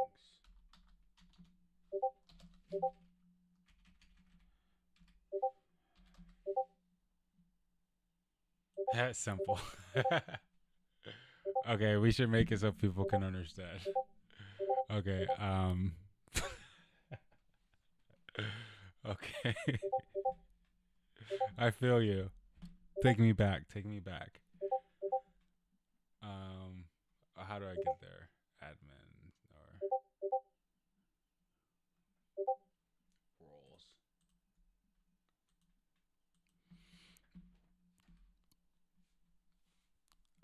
Let's see.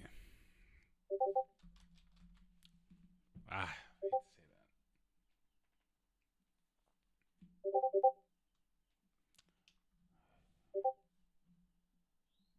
For now, until we get a better name, we're just gonna do admin. Fuck it. Until we get a better name. Admin. Nope, I didn't make a typo. No, I didn't. What?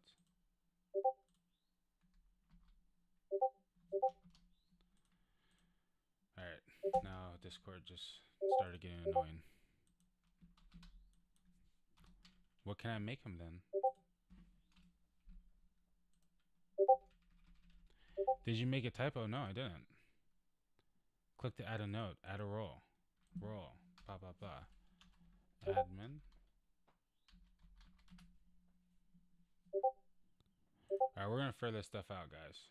We're gonna figure this out. But no one told me if they. Okay, we move in. Alright, the DD research is in. Thank you. Purely unbiased is in here. And purely unbounded is also known as. Oh, I have to make the roll. Purely unbounded is also known as Matt. Am I correct? Also known as Matt. Matt. It's not Travis. But it could be. But I think it's Matt. I get caught up between our matrix names and our spiritual names. For the guys, people who don't know, my matrix name is Jason Alexander. My true name, my spiritual name is the Blue Moon and Neptune. John! Damn, I'm tripping. Okay. So the research we needed was Senatel's birthday. That's the first thing we need. So I'm going to put...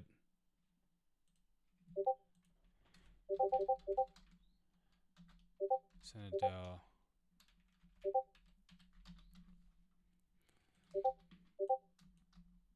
Is Senatel a hedge fund that's on the stock market? I don't know.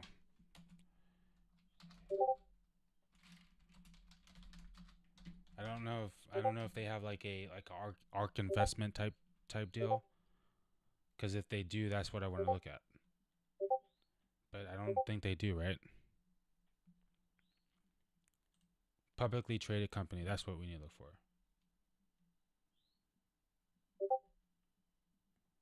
No, it's a limited. So that means it's not, right?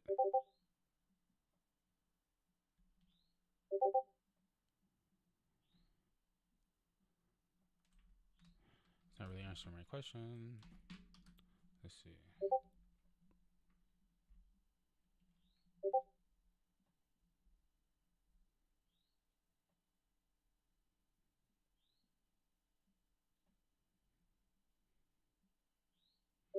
Yeah, so it doesn't look like it's a publicly traded company or anything like that.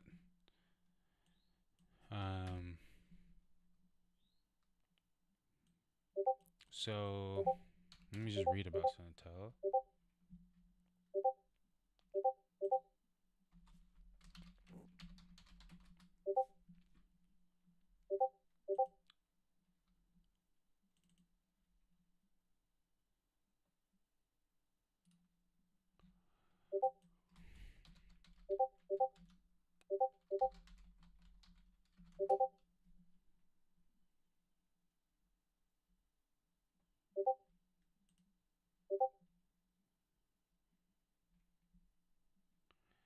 Founded in 1990 by Kenneth Griffin. That guy. I'm putting him on the cover of that new video we were watching earlier. Oops. Whoa.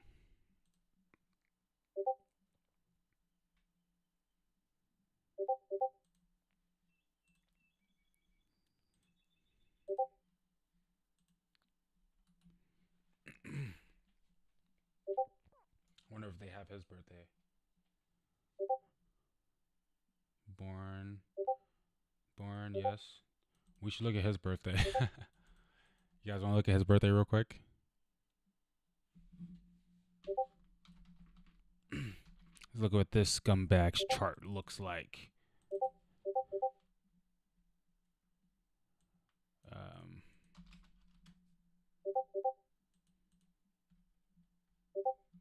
Should I make a whole video about this real quick? Let's be hilarious.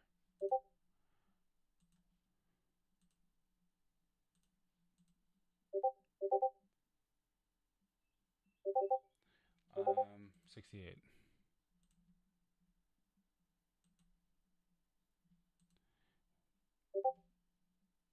He's a Floridian.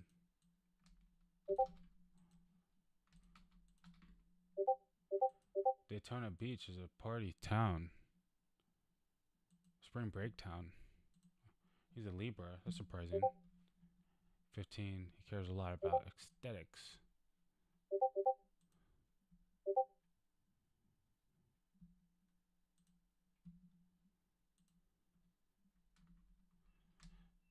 It's actually funny I'm stumbling on him because I literally made a cover with him on it yesterday. You guys want to see it?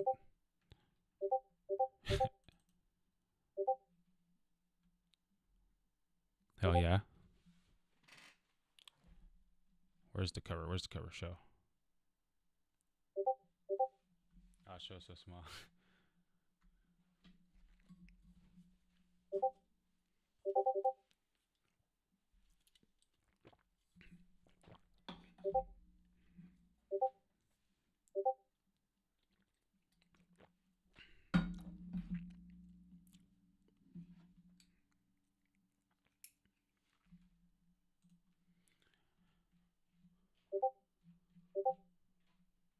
Okay. What's the first thing we see? We see the Saturn. It's making an in conjunction. In conjunctions are a tricky one to understand. But basically, when two planets are hitting each other like that, one of them is left out, like you see right here. So it's like flip flop. There's like a serious lack of balance. Like you're either one or the other. So he's conflicted with reality. Oh, oh my gosh. Let me record this.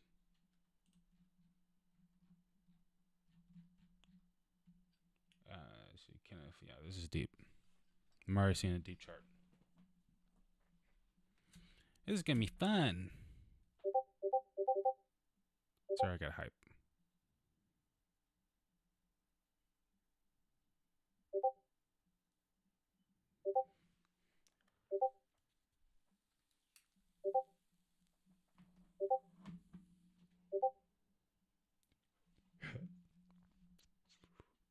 Hilarious. Cracking me up.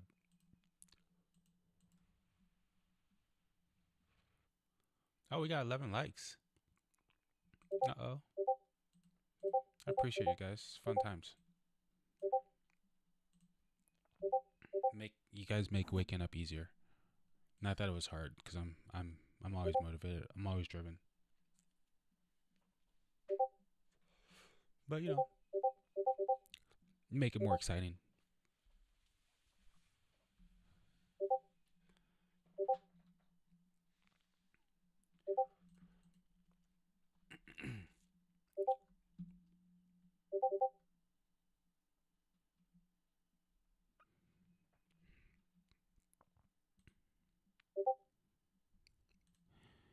Hey, what's up, guys? You're listening to the Blue Moon and Neptune, here to help you navigate through the illusions of life.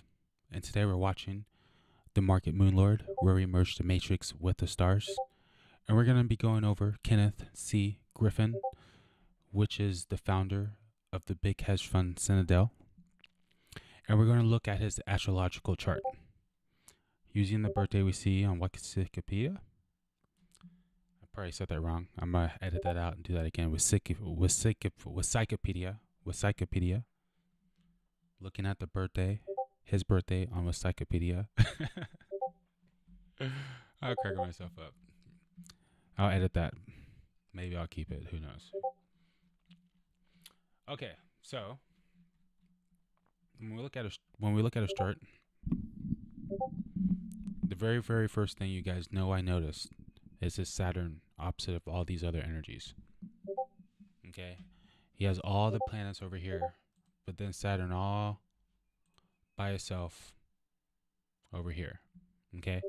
Now, we know these guys are androids or mathematical points that are important. Okay? But when we're talking about the planets, we're talking about the sun, Mercury, the moon, etc., the colored ones. Okay? So, I'm going to focus on Saturn because I think that's one of the biggest things going on in his chart. And when you look at Saturn, first of all, it's retrograde. Whenever a planet is retrograde, the energy is way more potent.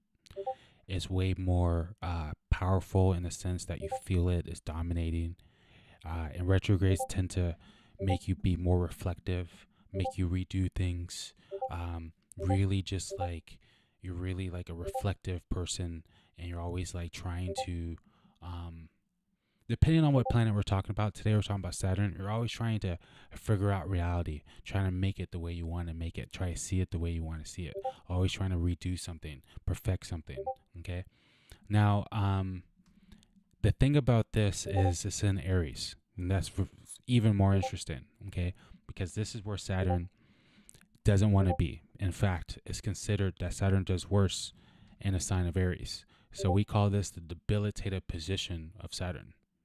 So Saturn is very debilitated, meaning it gives the worst results here, okay? But don't get it twisted. Sometimes with debilitated positions, it can give you the best results, okay? It all depends on how you work it. But typically, it can be a little bit of turmoil with debilitation. Now, Saturn in astrology basically rules reality, how we see reality, and how we structure reality, okay? So the way he structures reality, the way he sees reality, astrologically speaking, is a little bit debilitated. Now, Saturn is exalted and is the opposite sign of debilitation. That would be Libra. Now, his Saturn has an opportunity, because we know oppositions give us opportunities, right? And his sun sign is directly opposite of his Saturn. So this gives him an opportunity to find the energy Libra to balance out his debilitation of his Aries, his Saturn Aries. Okay, so this is very deep stuff, right? His life, his mission in life is this balancing act. Okay, now I said Saturn rules structure, it rules reality, rules how we see reality and how we build our reality. Therefore, it rules what we're fearful of, what we build on, what we don't build on, what drives us, what doesn't drive us, what we judge, what we don't judge. Okay? His is in the debilitated sign of Aries. Okay, Aries represents self. Okay, and so why would the planet of or sign of self be bad for Saturn? Because here Saturn becomes very tunnel vision like. Okay, Saturn becomes very about self.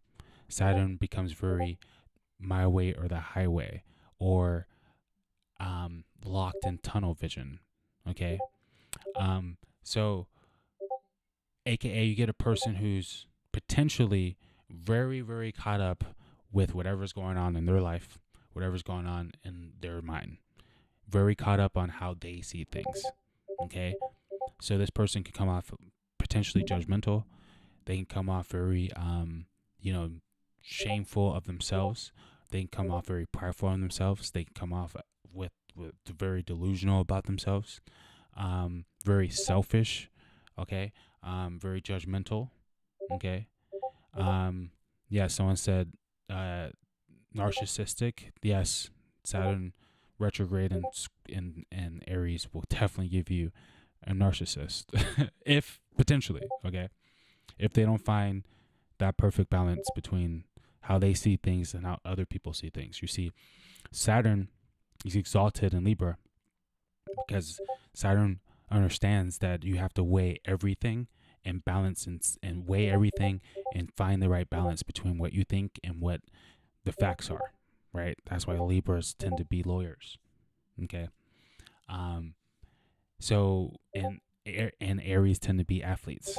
You see what I mean? Or they work with their hands, or vice versa. They could be vice versa, but the natural energy of these, right? Now, since Libra is the great balancer and Saturn is the great builder of reality, whatever you're trying to build in reality, Saturn does best in Libra because it gets to balance many tasks at one time, and it gets to see all perspective. So that should help you further understand why Saturn does bad in Aries. So this guy is lopsided, most likely. Has a very imbalanced lifestyle, potentially delusional lifestyle, selfish lifestyle, narcissistic lifestyle. I mean, this doesn't always play out this way, but we are talking about a guy that we know that's kind of like this. So I'll just call it how it is. Now you see how it has these inconjunctions to Saturn, it has an inconjunction to Pluto, has an inconjunction to Saturn. These inconjunctions mean that other planets get left out at certain points of the equation. So when he's in his Saturn energy, he forgets about his Jupiter energy, right? Jupiter rules wisdom. So when he's in his Saturn energy of trying to see reality how he wants to see it, he loses a sense of his wisdom, or no longer cares about what's wise. When he uses his sense of reality, of how he sees things, he no longer cares about how other people's desires or motives or what other people need or other people's resources. Okay, Pluto's resources. He doesn't care about other people's resources. Okay. Venus, Saturn, he loses his diplomatic sense when he's stuck in his Saturn energy. And then when he's stuck in his Venus energy, he loses his sense of reality in other ways. Okay, so he has a problem with overindulging. Okay, he has a problem with going too far in his desires and not keeping discipline, structure. Okay, he has a problem with going too far in his optimistics, like him being over optimistic. That's Jupiter. Over shorting companies. That's Jupiter. Going too far, making unwise decisions and not keeping the structure. It's Jupiter. All right, same thing with this biquincy. I probably didn't say that right, but this is doing the same exact thing between his Mars. Him, taking action on things just based on being compulsive and not being smart. Okay. Now he can balance all this out, but does he? He did in some way. He did have success. Okay. That's the thing about Saturn Aries people. They will pound it until they get their success, or till they get what they want, but they'll get there at any cost. Any cost. Okay. Now we're not using this time, so we don't know. Keep that in mind. We're just looking at his planetary alignment. Look at this beautiful. Oh my gosh. So check this out. This is going to trip you guys out. This is why I'm saying debilitated planets can give you good results. It's not always turmoil. Okay? This guy is super successful. He has debilitated Saturn. He has a debilitated Sun. Okay? The Sun and Saturn are two major players in astrology, and both of them are debilitated for him. He's super successful. Okay? Now, is he successful based upon, how I judge success? No, he got success on the back of others. That's not really true success to me. But you know what I mean. Now, another interesting thing is his Venus is also at his fall. Venus hates to be here. All right, Venus wants to be in Taurus, opposite of that. Okay, so that's another debilitated planet. Wow. So he has 3. I don't know if Venus is debilitated there, but it's at his fall.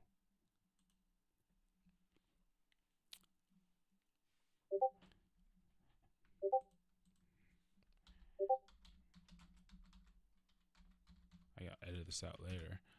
Debilitation.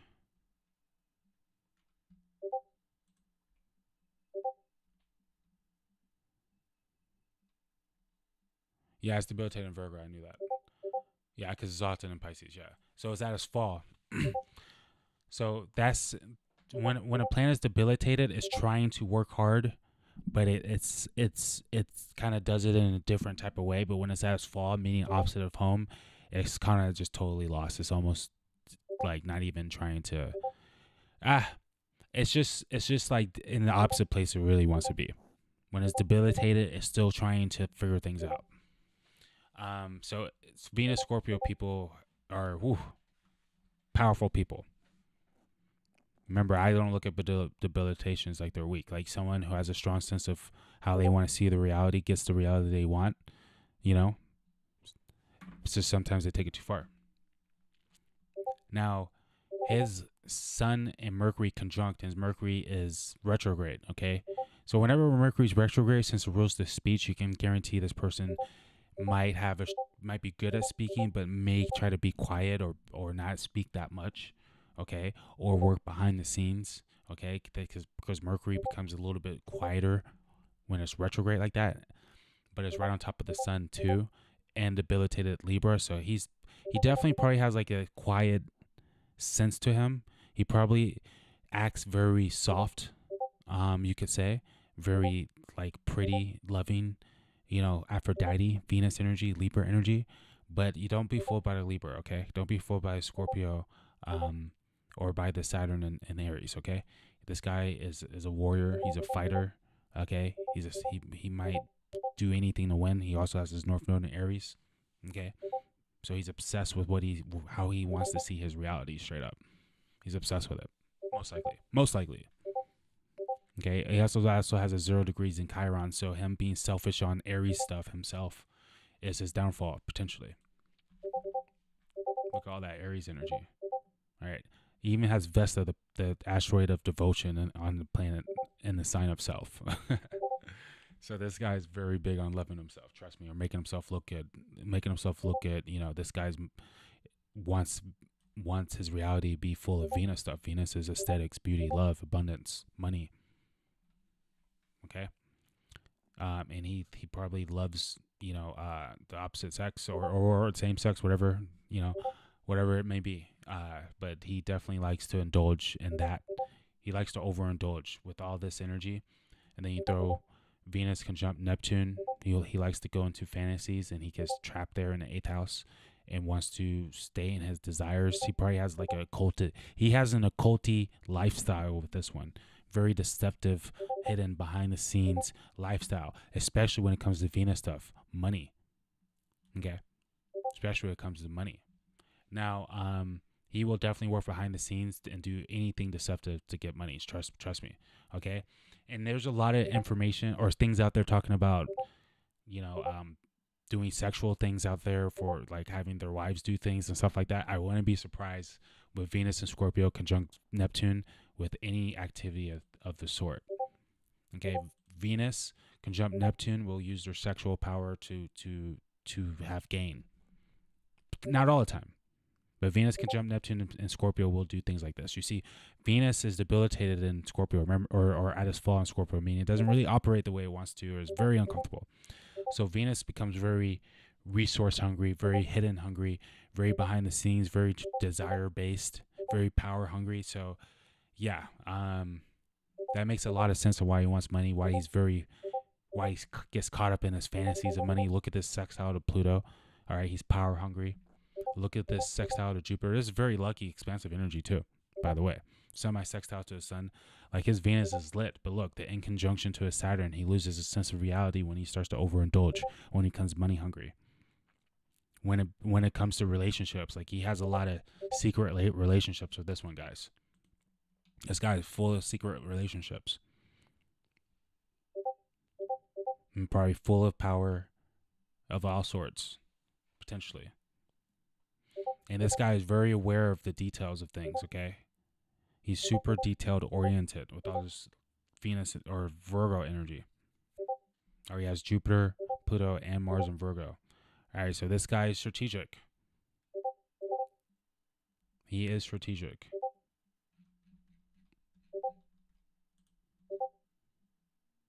And he's not afraid to work behind the scenes with that strategicness and that Pluto energy and that Scorpio energy involved, okay? This is definitely a man of the details. He's definitely a control freak. He might be good at balancing things, but he's only focused on how he sees the reality, how he wants to see reality. He's very focused on himself and how he wants himself to be presented. He has a really big thing with how he's seen in the world, how he's being presented. And he really wants power. He's a Leo. He really wants power from the moon, from the emotions. And he really likes to have fun too. I wouldn't be surprised if we find out about some scandals or something down the road with this energy. This Leo energy hitting that Aquarius, making him kind of unorthodox probably. Aquarius hitting Neptune. A lot of Scorpionic energy. A lot of Scorpio and Libra energy. A lot of Scorpio and Venus energy. A lot of love, indulging, and desire type energy. Leo energy is a lot of playful energy, but that Leo and that Aries is also very driven energy as well. That Libra energy wants nice things, the finer things of life. The Scorpio energy wants power. The Virgo energy is paying attention to all the details, trying to figure out how to get all that stuff. So that's interesting stuff. Interesting chart. So that's our guy, Kenneth Griffin. Let's look at some of the astrological alignments for him.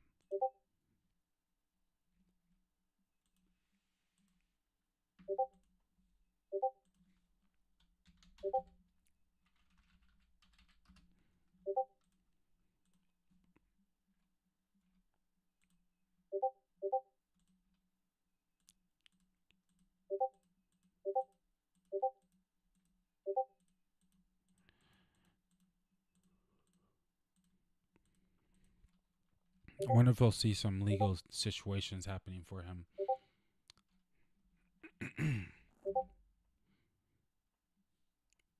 The sun. Let's see what's going on with the sun. Ooh, the sun's getting a nice trine from Jupiter. Jupiter squares Venus and his Neptune. Wow, he's getting some powerful stuff from his Jupiter. But the sun trine Jupiter is very good for reputation. And the sun trine Mercury is also good for reputation. But then the square from Jupiter is not, or to Venus is not good for relationships and reputation. Not good for his resources and money either. Not good for the things he was doing behind the scenes, because it's a squaring all that Scorpio stuff. Okay, turn off Discord.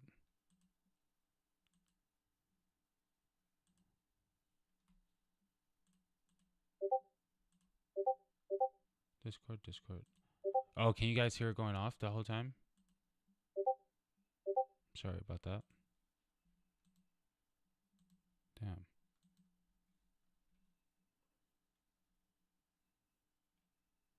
If so, I know that was annoying.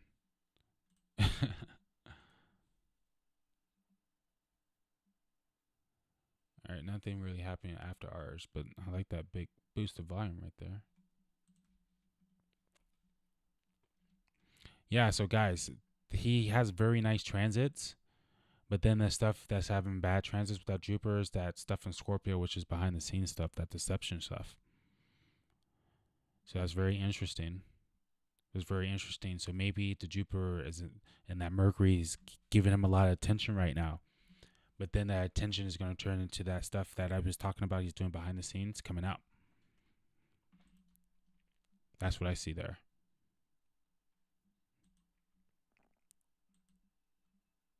We're not going to count anything to the ascendants. Yeah, he's really feeling his illusions right now, if he's in any. Neptune opposite Pluto right now. He can get caught with Deception X, deceiving situations right now. That's not looking. Neptune rules jail too. And it's about to exactly oppose Pluto soon. So in a few months, watch out.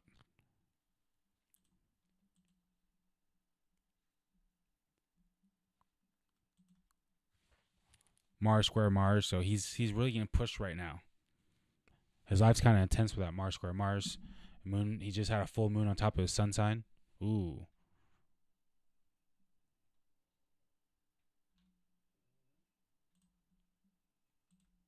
Opposite that Saturn. Ooh, opposite that Saturn. Guys, he's had a full moon opposite his Saturn. His debilitated Saturn. Okay? So whatever illusion he was caught up in, and whatever secrets he has going on with these squares over here to Mercury or to Jupiter, could be getting exposed right now. He's getting a sextile to Jupiter though, okay? Saturn. Okay, so Jupiter is giving him a lot of luck in the situation. But his reality looks like he's getting exposed, and it's look like he's having to be forced to make a decision. And it looks like some things he's been doing in the background are getting, he might even be being pushed to do more things in the background. And he might get away with it if he does that. Because even though he has the square to Jupiter saying that's not wise, he's getting the trine to Neptune, giving him the fantasy and the creativity to make it happen. Yeah, so he's either going to get caught in something he shouldn't be doing, or he's just doing more of it. But it looks like he just had a full moon, a climax energy on his sun sign, and across from that debilitated Saturn. And to me, that looks like something got broken, something got released, something got switched, something got shifted with his identity and his reality, and how he's looking at it, and how he has to look at it, how he might be being forced to look at it.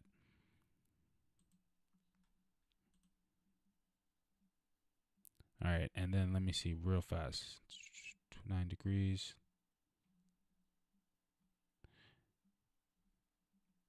9.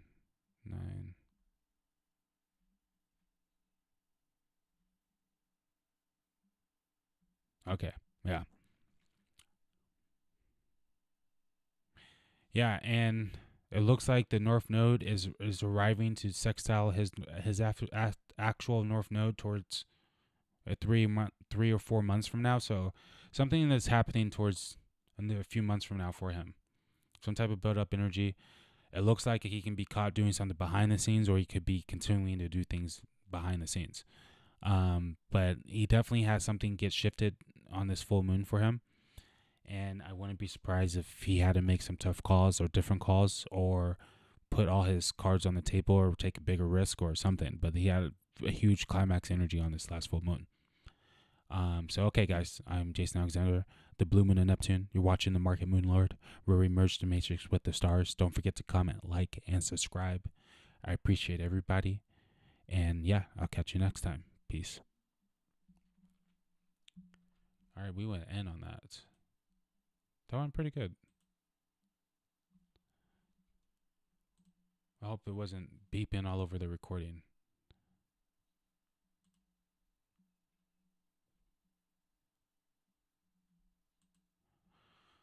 Let's see. I think it would be.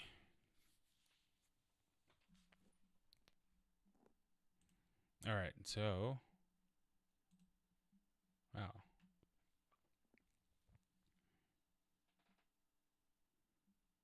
Yeah, that man is probably nuts as fuck. Was I too nice about it? I like to keep my readings pretty neutral.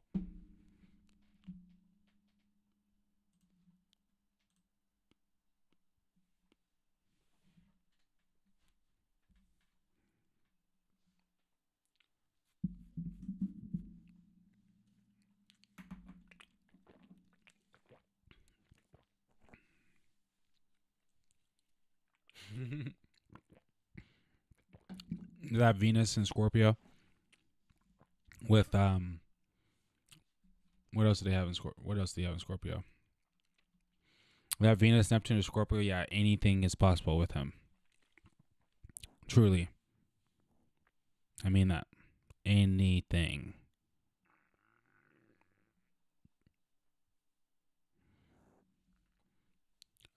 All right, guys. So, yeah, I'm feeling the Discord. I'm gonna start putting that on my videos. I'm feeling what where we're headed towards on this channel. I'm gonna start coming out with more creative videos. Try to do better thumbnails. I'm not making a consistent time yet for the lives because I'm not really sure what I'm gonna do yet. But we're gonna figure it out.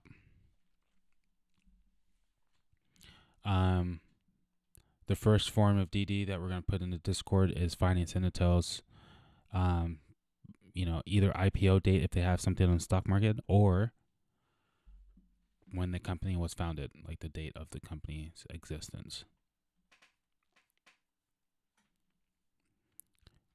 All right, guys. Well, I appreciate each and every one of you.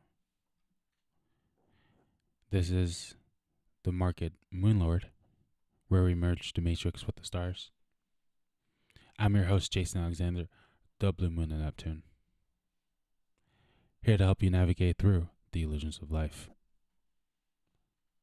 All right, guys. Don't forget to comment, like, and subscribe. I appreciate everybody. Until next time. Peace.